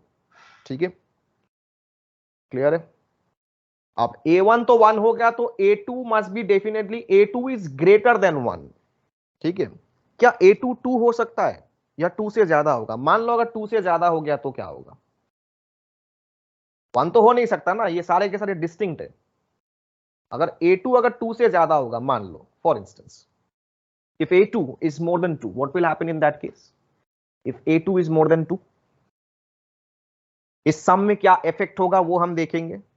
फिर से वही चीज, हम इसका मैक्सिमम वैल्यू हम देखेंगे. इसको कुछ मान लेते हैं, m वगैरह कुछ मान लेते, इसको हम m वगैरह कुछ मान लेते, तो m मैक्स हम देखेंगे, m मैक्स. ठीक है, क्योंकि मैंने बोला ना सारे के सारे क्या है, 1 by a2 1 by a3 1 by a4 is decreasing sequence. आप जैसे बड़ा वैल्यूज बढ़ाओगे, जैसे आप वैल्यूज को इंक्रीज करोगे, that will actually decrease. As you increase the values of a2 a3 a4, that will decrease. तो a2 से ज्यादा, अब मान लो अगर ये 1 by 3 ले लो, 1 by 3 ले लो, 1 by 3 प्लस 1 by 4 ले लेते इसको, और 1 by 5 ले लेते. ठीक है, इसी पे तो आपको मैक्सिमम वैल्यू देगा कंसेक्यूटिवली. अगर इसको अगर लिया जाए, सोचो, खुद ही सोचो, अगर 2 से अगर ये ज्यादा हो गया, उससे ज्यादा अगर इससे ज्यादा बढ़ाओगे, 3 4 5 से ज्यादा अगर वैल्यूज को इंक्रीज करोगे, वो तो डिक्रीज होता हुआ जाएगा. तो मैक्सिमम कहां पे मिलेगा? 3 4 5 पे मिलेगा. 1 by 3 1 by 4 1 by 5 will be, in this case will be maximum. तो ये मैक्सिमम वैल्यू कितना होगा, ये चेक कर लो, ये चेक कर लो. ठीक है ना? वैसे आप यही से ही आप कंक्लूजन कर सकते हो. सिमिलरली अगर ये आपको मिलेगा ना, ये आपको जो ये क्वांटिटी मिलेगा, this must be also actually, ये अगर आप सम करोगे basically, once you find out this thing, आप देखोगे, आपको ये कैलकुलेट भी नहीं करना है, आप देखोगे ये अगर sum, if you find out this sum maximum value, ये यहां पर तो आपको मैक्सिमम वैल्यू देगा. ठीक है, तो दिस सम बेसिकली, ये जो सम मिलेगा आपको, ये sum will be less than 5 by 6. ठीक है ना? This sum will be less than 5 by 6. Getting my point? ये जो सम आपको मिलेगा, this will be less than 5 by 6. आपको चाहिए तो 5 by 6, आपको चाहिए होगा 5 by 6. ये जो सम आपको मिलेगा, this will be less than 5 by 6. ठीक है, तो आपको चाहिए होगा 5 by 6, ये आपको चाहिए ना, इसका मैक्सिमम वैल्यू आपको 5 by 6 मिलेगा, लेस देन 5 by 6 मिलेगा. मैक्स टू मैक्स अगर वैल्यू दोगे तो ये लेस देन 5 by 6 होगा. तो ये यहां से सिमिलरली उसी तरीके से जो हमने just now what we have done, ठीक उसी तरीके से definitely we will take a2 to be in the same manner, we'll take a2 to be 2. A cannot be more than 2. If a is more than 2, this quantity will be less than 5 by 6. Maximum value पे ये less than 5 by 6 दे रहा है. ये हमें क्या दे रहा है? This is actually equal to 5 by 6. और ये maximum, max to max value आप दोगे, मैक्स टू मैक्स वैल्यू पे ये less than 5 by 6 हो जाएगा. कैलकुलेट करके चेक कर लेना. This will be less than 5 by 6. ठीक है, और ये less than 5 by 6 होगा, तो डेफिनेटली ये हो नहीं सकता. Means basically we need equal to 5 by 6, तो definitely a2 must be 2. a2 को 2 होना ही पड़ेगा, नहीं तो प्रॉब्लम है. a2 को 2 होना ही पड़ेगा. तो और जो टोटल जो सम आ रहा है ना, द सम, मतलब a1 आपको मिल गया, a1 is equal to 1, a2 is equal to 2. तो ये जो आपको सम मिल रहा है ना, a3, तो what is remaining now, what is remaining? तो a3 and a4 is basically 5 by 6 minus 1 by a2, मतलब 5 by 6 minus 1 by 2. ठीक है, 5 by 6 minus 1 by 2, 5 by 6 minus 1 by 2, 5 by 6 minus 1 by 2, ये कितना होगा यहां से? 1 by 3. तो 5 by 6 minus 1 by 2 is 1 by 3. तो 1 by a3 plus 1 by a4 will be 1 by 3 in this case. तो ये आपको यहां से आपको एक रिलेशन आपको यहां से मिला, that is actually 1 by a3 plus 1 by a4 is equal to 1 by 3. आपको a1 मिल गया, आपको a2 मिल गया. ठीक है, तो आपको यहां से ये एक रिलेशन आपको यहां से मिला, that is 1 by a3 and 1 by a4. ठीक है ना?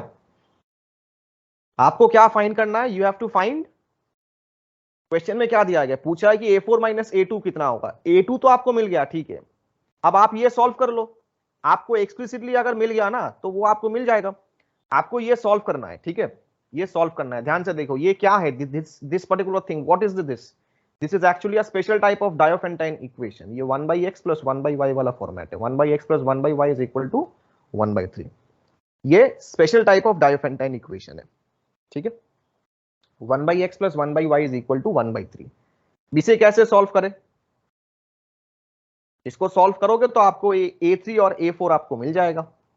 आसान है सॉल्व करना, देखो फैक्टराइजेशन से सॉल्व करेंगे, कुछ नहीं, आसान है। इस टाइप का जो, अगर मान लो इस टाइप का अगर इक्वेशन आपको मिल गया ना, 1/x + 1/y is equal to 1/n, ऐसा अगर आपको कुछ मिल गया, this is easy to solve. कैसे सॉल्व करोगे? Use factorization method. Use factorization method जो आपने सीखा है ना डायोफेंटाइन में। Use factorization method, observation factorization method and then basic observation से सॉल्व होगा। देखो कैसे सॉल्व करें इसको। इसको हम क्या करेंगे, एलसीएम ले लो। ऊपर क्या बचेगा, x + y, right hand side में क्या बचेगा, 3xy xy, और यहां पे क्रॉस मल्टीप्लाई कर दो 3 से। 3 times x + y is equal to xy। तो क्रॉस मल्टीप्लाई कर दो और सिंप्लीफाई करोगे, फैक्टराइज करोगे। कैसे फैक्टराइज करेंगे? सारे जो एक्स वाई टर्म्स है उसको लेफ्ट हैंड साइड में ले आओ। xy - 3x - 3y is equal to 0।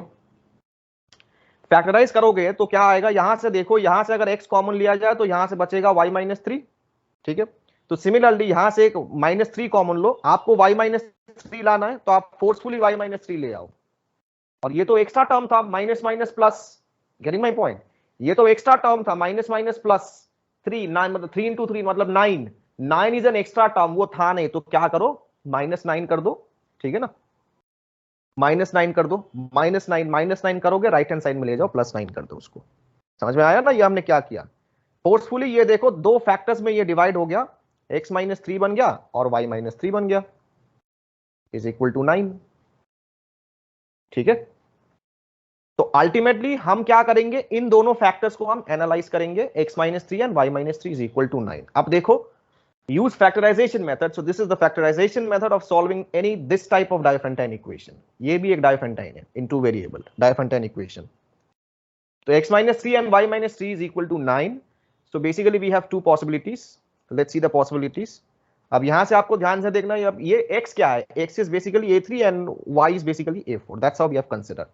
ठीक है, जहां पे A3 is less than A4, ये ध्यान रखना, A3 is less than A4 मतलब x is less than y होना ही चाहिए, ठीक है। अच्छा, तो यहां से अगर ध्यान से देखो, how many possibilities are there, how many possibilities, x - 3 and y - 3 is equal to 9। How many possibilities are there, या तो ये 1 - 9 हो जाए, ठीक है। अब 1 × 9 इज 9 बेसिकली, या फिर 3 × 3 हो जाए, नहीं तो 9 × 1 भी हो सकता है। अब 3 × 3 हो नहीं सकता, क्यों? अगर 3 × 3 हो गया तो x will be 3 and y will be 3, मतलब x is 0 and y is 0, ये हो नहीं सकता, ठीक है ना। ये अगर 3 हो जाए, ये 3 हो जाए, sorry, x will be 6 and y will be 6, x will be 6 and y will be 6, right? If this is 3, अगर ये केस लिया जाए, x - 3 is equal to 3 and y - 3 is equal to 3, तो क्या होगा, x 6 हो जाएगा, y भी 6 हो जाएगा, and both can't be equal, all are distinct, तो ये केस नहीं हो सकता। फिर अगर 9 × 1 लिया जाए, मान लो x - 3 9 ले लिया, y - 3 1 ले लिया, x - 3 9 ले लोगे, ये ज्यादा हो जाएगा, x will be more, y will be less, ये केस भी हो नहीं सकता। So what is remaining, 1 × 9 he case is remaining. तो यही से आपको एक सोल्यूशन मिलेगा। What is the solution, basically x - 3 अगर 1 हो जाए और y - 3 अगर 9 हो जाए, समझे? तो x will be 4 in this case and y will be 12 in this case, ठीक है। तो आप चेक कर लो, ये यहां पे चेक कर लो, ये 1/4 डालो, आप ये वैल्यूज ले, ये वैल्यूज लेके, ये y होगा, ये वैल्यूज लेके आप यहां पे डाल दो, आप चेक कर लो, 1/4 + 1/12 करो, देखो 1/3 आएगा, ठीक है। 1/4 + 1/12 करोगे तो 1/3 आएगा। अब देखो ये सॉल्यूशन है। अभी x क्या है, what is x, x is basically A3, we have considered A3 is basically 4 and A4 is basically 12। तो ये भी आपको वैल्यूज मिल गया यहां से, A4 आपको एक्सप्लिसिटली आपको A4 यहां से मिल गया। पूछा, क्वेश्चन में पूछा गया कि व्हाट इज A2 - A4, या फिर क्या पूछा था, A4 - A2, sorry, A4 - A2 पूछा था A4 माइनस A2, ठीक है। What is A4 minus A2, निकालो यहां से 12 माइनस शायद A2 क्या था, A2 was 2, A2 was 2, so this is 10, तो यहां से आपको 10 मिलेगा। So option B 10 is correct. देखो एक ही क्वेश्चन में हमने कितने सारे कंसेप्ट हमने यूज किया है, ठीक है। हमने बेसिक एजम्पशन से हमने स्टार्ट किया है, ऊपर से ये लास्ट में ये डायोफेंटाइन इक्वेशन वाला कंसेप्ट भी आ गया। Okay, so we continue with the next question. Okay, here we have the 18th question, which says that 3 children and 2 adults wants to cross a river using a rowing boat.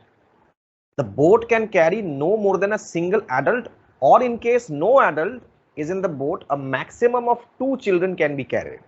समझो question को, आप समझो, बहुत ही common sense वाला question. आप इस तरीके का जो क्वेश्चंस है आप किसी चैप्टर के साथ रिलेट नहीं कर पाओगे। This is actually logical question, वो आपको लॉजिकल थिंकिंग आपका कितना अच्छा है वो आपको ये एग्जाम आपको ये टेस्ट करेगा actually. So the boat can carry no more than a single adult, और in case no adult is in the boat, a maximum of 2 children can be carried, ठीक है। पूछा गया है कि the least number of times the boat needs to cross the river to transport all 5 people, ठीक है। The least number of times the boat needs to cross the river to transport all 5 people, ठीक है। ये question है, clear है। आपसे पूछा गया है कि इनिशियली आपके पास एक बोट है, there are 3 children and 2 adults, okay, you have 3 children and 2 adults, so you have a river, the 3 children and 2 adults wants to cross a river actually, ठीक है। आपके पास कुछ रिवर का एक एंड है, या आप मान के चलो रिवर का this is one end of the river and this is the second end of the river, ठीक है, the 2 ends of the river, ठीक है। मान लो यहाँ पे कुछ बोट है, तो यहाँ से ये बोट को, ये जो बोट है यहाँ से, ठीक है, ये जो बोट है इसको यहाँ पे ट्रांसफर करना है, फिर यहाँ से आना है। मतलब कैसे करना है ना, ये बोट को, this boat will go in such a manner that a boat can carry no more than a single adult. Initially हमारे पास क्या था, 3 children, we had 3 children and 2 adults, we had 3 children and 2 adults, ठीक है। अब ये लोग river को cross करेंगे, they will cross the river in such a manner that no more than a single adult will be present, ठीक है। मतलब एक ही adult can cross the boat, only one adult can cross the boat, or in case no adult is in the boat, a maximum of 2 children can go basically, ठीक है। a maximum of 2 children can go। अब यहां से थोड़ा ध्यान से देखो, अगर आपने बोला या तो एक ही एडल्ट जाएगा, नहीं तो सिर्फ 2 children, max to max 2 children can cross, समझा करो क्वेश्चन को, ठीक है। अब सोचो यहां से, अगर आपने बोला कि sir initially I am sending 1 adult, for instance I am sending only 1 adult initially, अगर 1 adult को initially if you are sending through the boat, तो वो तो क्रॉस कर लेगा, फिर उसके बाद the same adult has to bring back the boat for the remaining persons to be carried, right? You have to bring back the boat, boat को तो वापस लाना है ना भाई, समझे कि नहीं, बोट को तो वापस लाना है। तो बेसिकली वो तो यहां पे क्रॉस कर जाएगा, फिर वही एडल्ट को फिर से वापस आना पड़ेगा, तो you are wasting actually 2 attempt. वो वापस वहां पे गया, फिर वो वापस आ गया, ठीक है ना।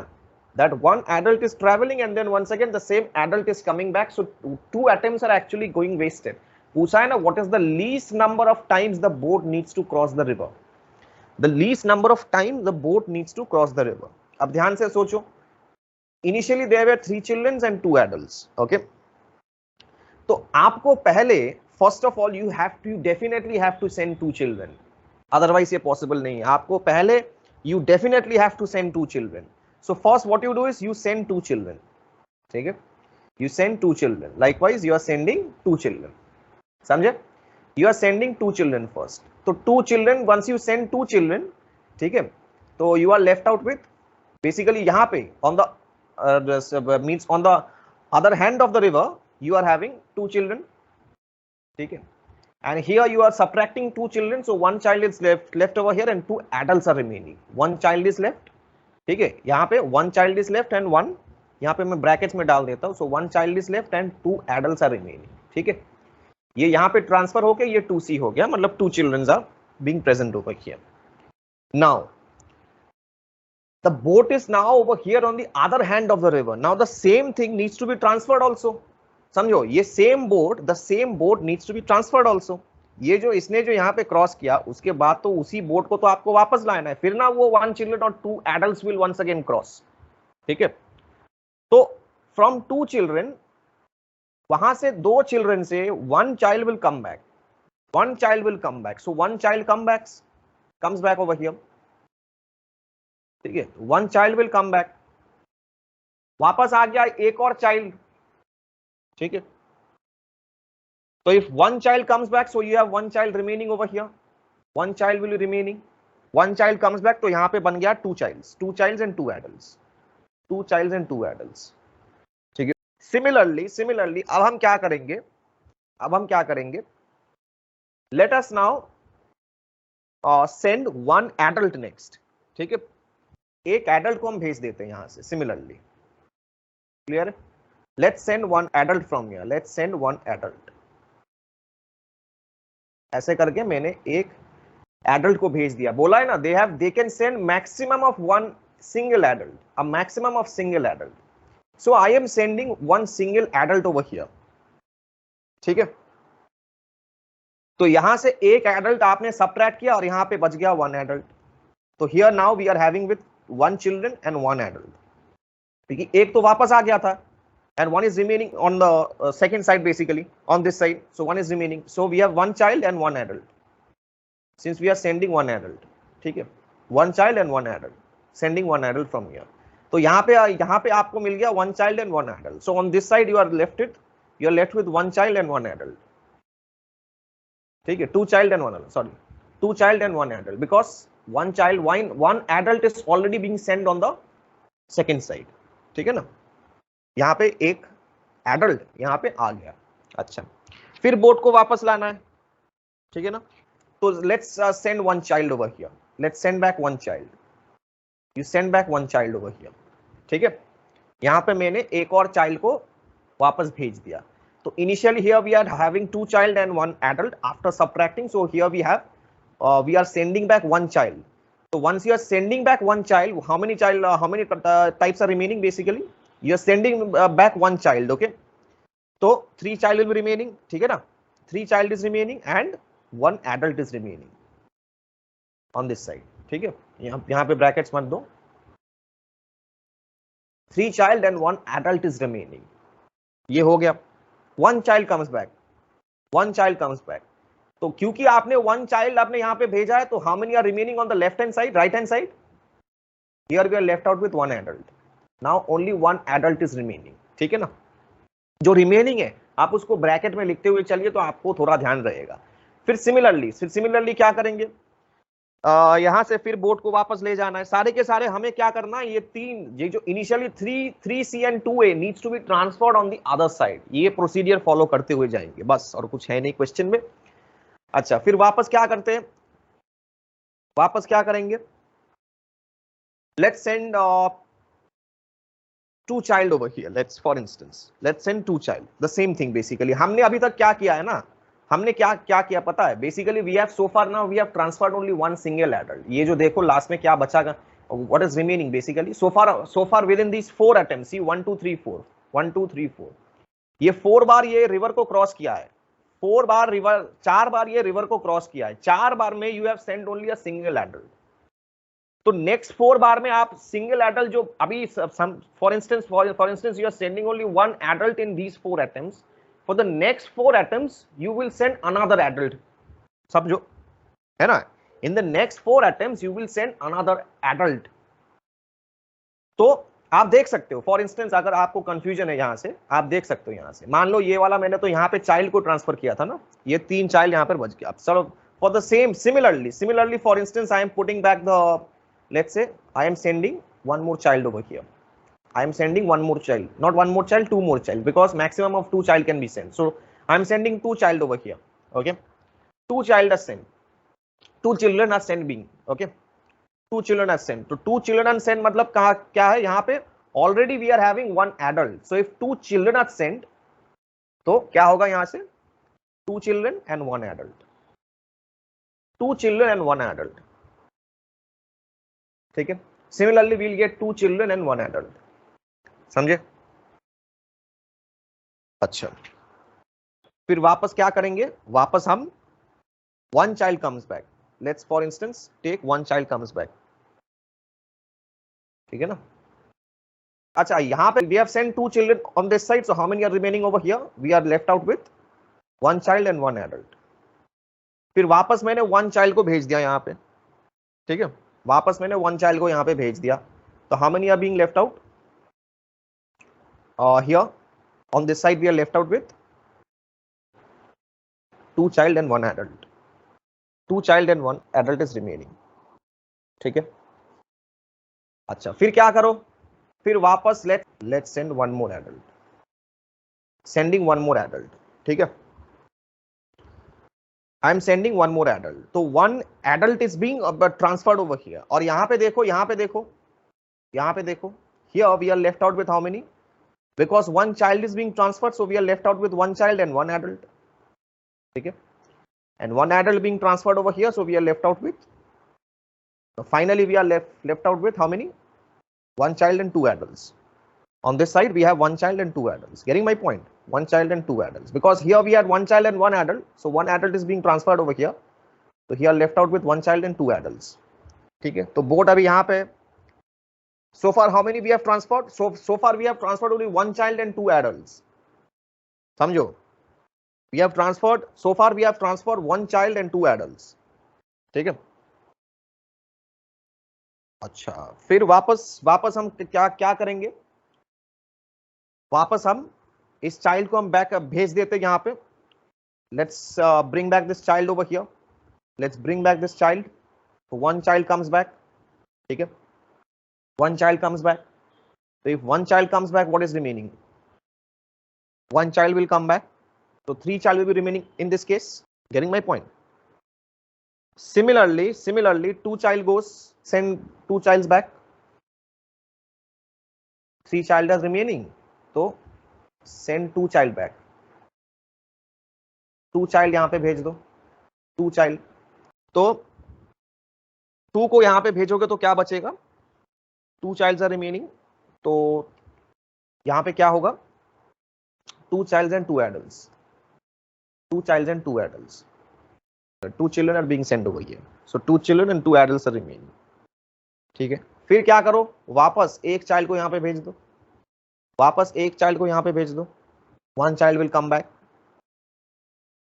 one child will come back, will bring back the boat actually, so here two child will be remaining,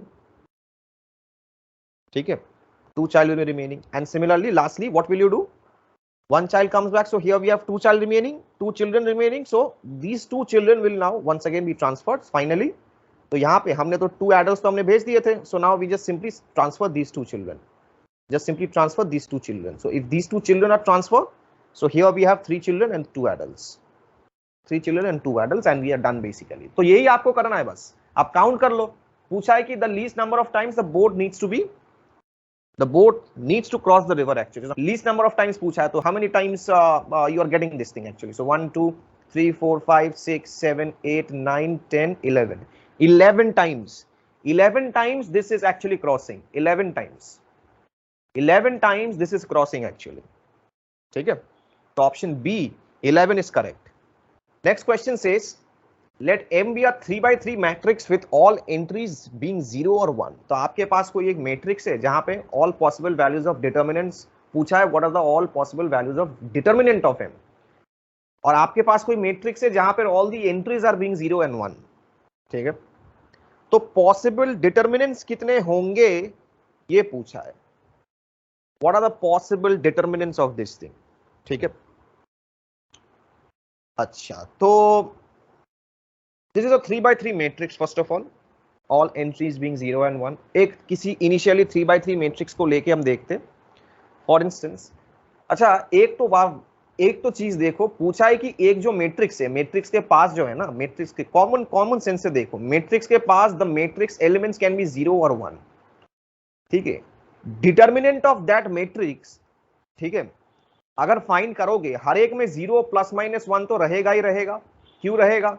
अब 0 सारे अगर 0 हो गए, सो खुद सोचो, मान लो अगर सारे अगर 0 हो गए ना, 0 0 0 0 0 0, तो what is the determinant of this matrix? It's 0 only, it's 0 simply, right. यहां पे डिटर्मिनेंट 0 हो रहा है, लेकिन अगर मान लो आइडेंटिटी मैट्रिक्स लिया जाए, आपको पता है कि what is an identity matrix, मान लो 1 0 0 0 1 0 0 0 1, ठीक है। अगर m इसको लिया जाए तो डिटर्मिनेंट ऑफ m क्या होगा? +1 होगा कि नहीं? ठीक है। एंड सिमिलरली अगर इसी को अगर मान लीजिए कि किसी दो, just simply interchange to rows और कॉलम्स, इंटरचेंज टू रोज और कॉलम्स, तो सामने एक माइनस साइन आ जाएगा, प्रॉपर्टी होता है। If you interchange the two rows, any two rows और कॉलम्स, तो सामने एक माइनस साइन आ जाएगा। So possible -1 is also possible, 1 भी पॉसिबल है, -1 भी पॉसिबल है। सामने खाली एक माइनस साइन आ जाता है once you change the change any two rows or column, interchange any two rows or column। तो देखो 0 और +-1 तो पॉसिबल है ही, ठीक है। 0 और 1 तो प्लस 0 और +-1 is definitely possible. Now the question is any other value is possible, ठीक है ना। अब 0 और +-1 देखो हर एक ऑप्शन में दिया हुआ है चालाकी से, 0 और +-1 हर एक ऑप्शन में दिया गया है चालाकी से, कि आपको पता है कि 0 और +-1 तो होगा ही अगर ये मैट्रिक्स हो जाए तो। अब 0 और +-1 को छोड़ के क्या +-2 और +-3 पॉसिबल है? Is +-2 and +-3 possible? This is the question, ठीक है।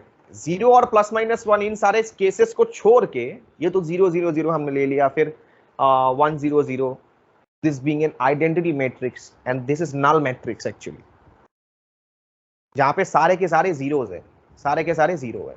तो ये 0 0 0 ऐसा हो रहा है, तो 0 के लिए ठीक है, आइडेंटिटी मैट्रिक्स के लिए भी ठीक है, +-1 दे रहा। अब क्या दूसरा कुछ वैल्यूज लेगा, +-2 और +-3?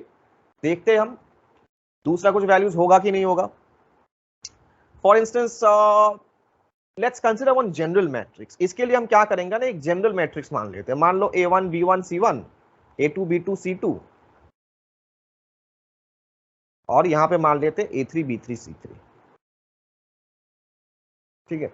तो हम क्या करेंगे, हम इसको थोड़ा एक्सपेंड कर लेते हैं। You can expand it by any two, just consider any one column और रो, ठीक है। उसके रिस्पेक्ट में हम लोग, जैसे कि any kind of determinant you are expanding, so you are simply asked to expand this thing.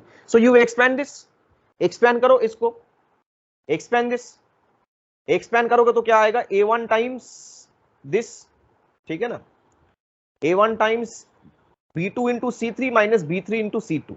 या तो ऐसे करो, वरना वो शॉर्टकट आप यूज कर सकते हो, एक जो मेथड होता है शॉर्टकट वाला, A1 into B2 C3 and B3 C1, B3 C1। तो A1 इंटू B2 C3 होगा, plus A2 into B3 C1, ठीक है, plus A3 into B1 C2, और माइनस माइनस आपको यहां से मिलेगा A3 into B2 C1 minus A1 times B3 C2 minus A2 into B1 C3, A1 into A2 into B1 C3। हाँ भाई, ठीक है। मैंने इसको शॉर्टकट से लिखा है। आप लोग क्या करोगे, आपको अगर ये नहीं पता है तो आप डायरेक्टली इसको ऐसे ब्रेक करो। मान लो A के रेस्पेक्ट में कैसे हम करते हैं, बेसिकली A के रेस्पेक्ट में हम ब्रेक करेंगे, फिर मान लो A2 के रेस्पेक्ट में ब्रेक करेंगे, फिर A3 के रेस्पेक्ट में ब्रेक करेंगे। साइन को ध्यान में रखते हुए, साइन को ध्यान में रखते हुए हम इसको ब्रेक करेंगे ऐसे, ठीक है। उसको फिर मल्टीप्लाई करोगे तो आपको यही चीज मिलेगा भाई, मल्टीप्लाई करोगे तो आपको यही चीज मिलेगा, ठीक है। ये मैंने डायरेक्टली यहां से लिखा है, एक शॉर्टकट होता है। मैं फिलहाल के लिए शॉर्टकट तो मैं डिस्कस नहीं करूंगा अभी, तो ये शॉर्टकट से मैंने इसको ऐसे लिखा है। The thing which you have to see over here, here all the thing they have given is either these AIs, basically यहाँ पे जो AIs and BIs and CIs, basically all these AIs BIs and CIs, ये तो थोड़ा different मान लेते हैं। मान लो ये जो AIs and let's say BJs and CK, ठीक है, ये जो सारे के सारे जो AI BJ और CK जो है, these all can be 0 और 1, ये ऑल दीज आर बेसिकली 0 और 1, यही पूछा है कि 0 और 1 ही हो सकता है, ठीक है, 0 और 1 is only possible. All these AIs BJs and CKs, ठीक है, AIs BJs and CKs, all these can be 0 and 1। ये या तो 0 होगा नहीं तो 1 होगा, सारे के सारे जो एलिमेंट्स है या तो 0 होगा नहीं तो 1 होगा। एक चीज ध्यान से समझो, ईच अगर ये 0 होता है, मान लो अगर हर एक एलिमेंट अगर 0 होता है नहीं तो 1 होता है, तो ये तो डेफिनेटली ये चीज पॉसिबल है। Each such product AI BJ and CK can be 0 और 1। ये जो प्रोडक्ट होगा या तो 0 होगा, ये प्रोडक्ट, ये जो सारे के सारे प्रोडक्ट है या तो 0 होगा नहीं तो 1 होगा। अगर सारे के सारे एलिमेंट्स अगर 0 हो जाए तो प्रोडक्ट 0 होगा, ठीक है, वरना एक भी अगर 0 हो जाए तो वो भी 0 होगा प्रोडक्ट। ये तो सारे के सारे प्रोडक्ट्स या तो possibilities basically either the products can be 0 और प्रोडक्ट कैन बी 1, खाली यही दो पॉसिबिलिटी है। तो each of these products basically, ये जो प्रोडक्ट है AI BJ and CK, this product is always equal to 0 और 1, ये तो कंफर्म है। या तो ये प्रोडक्ट 0 होगा नहीं तो 1 होगा। अब पॉसिबिलिटी देखेंगे, मान लो कि ये अगर 1 हो जाए, ये 1 हो जाए और ये 1 हो जाए, ये प्रोडक्ट ऑल 3 आर 1 बेसिकली, ठीक है, मान लो ऑल 3 आर 1, तो if all 3 are 1 what happens in this case? Possibility देखो, इफ ऑल 3 आर 1, ठीक है, मतलब क्या है,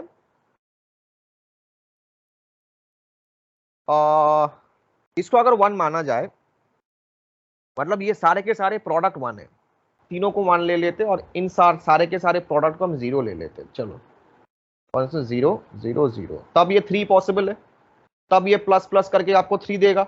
अब ये पॉसिबल है कि नहीं हम देखेंगे, ये पॉसिबल है क्या, वेदर दिस इज पॉसिबल और not, this is what we are suppose to see, ठीक है। अगर ये 3 प्रोडक्ट्स, अगर ये 3 प्रोडक्ट अगर 1 हो गया, तो ये जो प्रोडक्ट है ये 0 होगा कि नहीं, ये हमें देखना है।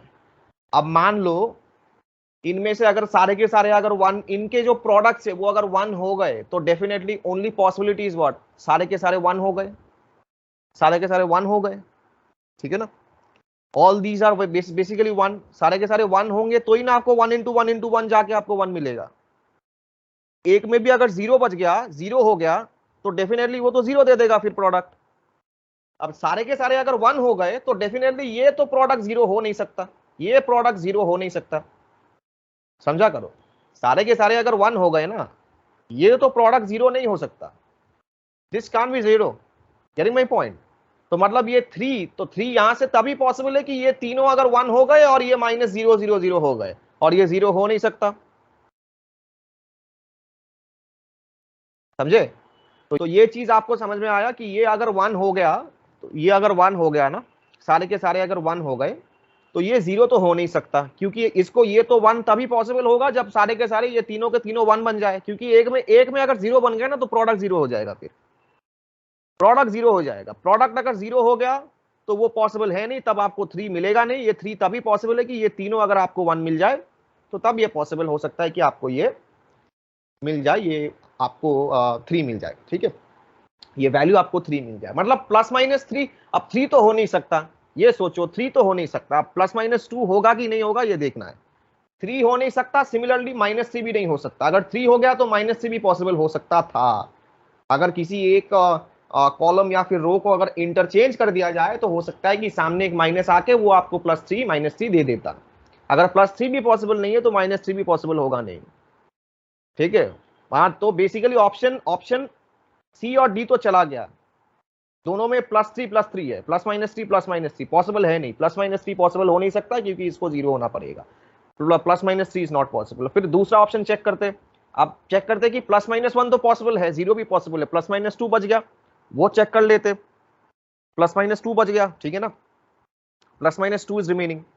अच्छा, तो let's check for the next best alternative actually. अब चेक करते हैं कि नेक्स्ट बेस्ट ऑल्टरनेटिव क्या हो सकता है, क्या वैल्यूज लेगा ये। आपको +-2 चाहिए ना, तो 2 कैसे मिलेगा आपको, ये सोचना है आपको। 2 मिलेगा कैसे, सोचो 2 कैसे मिलेगा। एक को मान लो, एक को 1 कर देते, एक को 1 कर देते, दूसरे को 0 कर देते, इसको 1 कर देते, इस प्रोडक्ट को 1 कर देते, इस प्रोडक्ट को भी 1 कर देते, दूसरे को 0 कर देते। ये प्रोडक्ट आपको 1 देगा, ये भी 1 देगा और ये आपको 0 देगा, ठीक है, मान लेते हैं। तब आपको 2 मिलेगा, तब आपको 2 मिलेगा। सिमिलरली अगर ये तब ये अगर जीरो बन जाए, ये तीनों के तीनों अगर जीरो बन जाए तो आपको क्या मिलेगा? जीरो। ठीक है, ये तीनों अगर जीरो बन जाए तो minus zero minus zero minus zero करके 1 + 1 आपको 2 मिलना चाहिए। ये देखते हैं पॉसिबल है कि नहीं। हम देखेंगे ये पॉसिबल है कि नहीं, फिर हम चलेंगे आगे। ठीक है, अच्छा ध्यान से देखो यहां पे क्या बन रहा है। यहां से A1 B2 C3 A2 B3 and C1, इसको इस प्रोडक्ट को हमने 1 माना है, इस प्रोडक्ट को हमने 1 माना है। अब 1 होगा तो सारे के सारे एलिमेंट्स 1 होंगे। ठीक है, और इसको हमने 0 माना है, समझो इसको हमने 0 माना है। ठीक है, इसको हमने 0 माना है। अब मान लो, चलो फॉर इंस्टेंस हमने माना कि ये 0 प्रोडक्ट है ना। अब मान लो सपोज A3 भी 0 दिया गया है, B1 भी 0 दिया गया है, C2 भी 0 दिया गया है। ये जो है ना A3 B1 C2, ये तीनों के तीनों एलिमेंट 0 है। अरे 0 इंटू 0 इंटू 0 करोगे तो 0 ही आएगा। तो 0 आएगा तो 0, ये जो 0 आपको यहाँ पे मिल रहा है ना, this is 0, this particular part is 0। ये जो पार्ट है ये 0 मिल रहा है यहाँ से। अब समझो ये एक पॉसिबिलिटी हो सकता है, या तो एक 0 बन जाए, नहीं तो 2 0 बन जाए, नहीं तो तीनों के तीनों 0 बन जाए। अब तीनों के तीनों 0 बन जाए भी पॉसिबिलिटी है। अगर तीनों 0 बन गए तो क्या होगा? यहां से 0 होगा। ये भी देखो A3 B1 C2 हर एक में प्रेजेंट है। अगर तीनों के तीनों 0 बन गए ना, A3 0 तो ये भी 0 होगा। A2 B1 इज 0, B1 0 बोलो तो ये B1 0 हो गया, तो ये प्रोडक्ट भी 0 हो जाएगा। फिर C2 0 हो गया तो ये प्रोडक्ट भी 0 हो जाएगा। सारे के सारे 0 बन जाएंगे, मतलब ये पॉसिबिलिटी एक हो सकता है।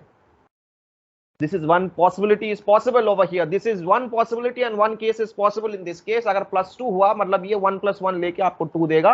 अगर ये 1 हो गया, ये 1 हो गया, ये 0 हो गया, तो 0 0 0 यहां से माइनस करके पॉसिबल हो सकता है आपको 2 मिलेगा। और आपको 2 मिलेगा तो -2 भी मिलेगा अगर किसी दो और रो और कॉलम को आप लोग इंटरचेंज करोगे तो। रो या फिर कॉलम को, रो के साथ कॉलम नहीं, इंटरचेंज रो एनी 2 रोज और एनी 2 कॉलम्स, तो आपको सामने एक माइनस साइन मिलेगा, तो +-2 भी पॉसिबल हो सकता है। मतलब option B must be correct. 0 हो सकता है, +-1 हो सकता है, +-2 हो सकता है। Likewise we are suppose to analyse this. क्या आपको ये क्लियर हुआ? Let's come now to this question. It says that in this following picture ABC is an isosceles triangle with an inscribed circle with center O. So you have this thing to be an isosceles triangle. P is the midpoint of BC. आप देख पा रहे हो कि P is the midpoint of BC. If AB is equal to AC is equal to 15, AB और AC 15 है, AB is 15, AC is also 15, ये भी 15 है। ठीक है, BC is 10, BC is 10, P is the midpoint। अच्छा BC बोले तो 10, ये 10 है, तो डेफिनेटली ये 5 है और ये 5 है, since P is the midpoint। तो हम यहां से बोल सकते हैं कि एक चीज ध्यान से देखो, पूछा गया है कि व्हाट इज ओपी। ओपी क्या होगा? ओपी लेंथ पूछा गया है। ओपी, ओपी माने this OP, they have asked for this OP. ये जो ओपी है ये क्या है ना, ये एक इंस्क्राइब सर्कल है, इंस्क्राइब सर्कल। ठीक है, ट्राइंगल के अंदर सर्कल, बाहर नहीं, ट्राइंगल के अंदर जो सर्कल है उसको हम बोलेंगे इंस्क्राइब सर्कल। इंस्क्राइब सर्कल वाला जो फॉर्मूला होता है वो हम यूज करेंगे। आसान है कि ऐसा क्वेश्चन सॉल्यूशंस ऑफ ट्राइंगल में आपने किया होगा। ये मोर और लेस ये इसी तरीके का एक और क्वेश्चन आपने शायद वो जेई में भी सॉल्व किया है। जेई 2009 में भी ऐसा एक क्वेश्चन मोर और लेस पूछा गया था। ठीक है, बिल्कुल जेई लेवल का क्वेश्चन है। सॉल्यूशंस ऑफ ट्राइंगल जो चैप्टर है उसी से ये क्वेश्चन पूछा गया है और सबसे आसान क्वेश्चन है, फॉर्मूला डायरेक्ट फॉर्मूला बेस्ड। पूछा गया कि ये जो रेडियस है, ये जो ये पूछा है ना, ये क्या है? दिस इज द सेंटर से लेके किसी एक पॉइंट तक डिस्टेंस। मतलब ये पूछा गया what is the radius of the circle, radius of the in circle. मतलब स्मॉल आर पूछा गया है भाई। ये रेडियस बोलो कि ये रेडियस बोलो कि ये रेडियस बोलो, सारे के सारे सेम है। तो पूछा गया कि what is small r. Small r का जो फॉर्मूला है, जो पॉपुलर फॉर्मूला है, वो हम यूज कर सकते हैं delta upon S. Delta upon S इसको हम यूज कर सकते हैं। अब ये फॉर्मूला क्यों दिमाग में आएगा? क्योंकि एस हमें यहां से मिल जाएगा। S V can find the semi perimeter. S is the semi perimeter, delta is the area. ठीक है, अब ये अगर एपी अगर मिड पॉइंट होता है तो आप इसको क्या करो, आप यहां से आपको डेल्टा तो मिल जाएगा, आपको डेल्टा मिल जाएगा। ये डेल्टा क्या होगा? Half base into height. Area, area मतलब area, half into base into height. Half into base, base बोले तो 10 10 इंटू हाइट। अच्छा हाइट हमें नहीं पता, हाइट हमें निकालना है, this height we don't know, height माने ये एपी, एपी हमें पता नहीं, एपी हमें निकालना है, AP we can find using Pythagoras theorem, ठीक है, we can find using Pythagoras theorem. चलो let's find out what is AP, what is AP, AP is basically square root कितना होगा, square root 15 square minus 5 square, square root 15 square minus 5 square, अब 15 square मतलब 225 और 5 square is 25 मतलब root 200, और root 200 मतलब कितना है 10 रूट 2, दिस इज 10 रूट 2, ठीक है, रूट 200 मतलब 10 रूट 2, ठीक है। अच्छा यहां से आपको क्या मिलेगा, यहां से आपको मिलेगा एपी इज 10 रूट 2, और क्या मिलेगा, ये हाइट आपको मिल रहा है यहां से हाइट, तो यहां पे डाल देते फॉर्मूला पे, half into base into height, height is 10 root 2, तो दिस इज बेसिकली 5 से जाएगा तो 50 रूट 2, डेल्टा मिल गया 50 रूट 2। अब एस यहां से निकाल लो, what is S, semi perimeter कितना होगा 15 प्लस 10/2, ये जो सेमी पेरीमीटर है क्या है 15 प्लस 10 डिवाइडेड बाई 2, अब ये 30 प्लस 10 माने 40/2 मतलब 20, अब यहां पे डाल दो इस फॉर्मूला पे, R is equal to delta upon S, ठीक है, वरना हम लोग सीखे कि delta is equal to R S, solutions of triangle के ये चीज है, R is equal to delta upon S, तो basically R will be how much, delta हमें पता है what is delta, delta is 50 root 2, 50 root 2 by S S, एस बोलो तो 20, तो 2 यहां से कट गया, तो ये होगा 5 अपॉन रूट 2, सिंप्लीफाई करके 5 अपॉन रूट 2, है क्या ऑप्शन में 5 upon root 2, option B is correct.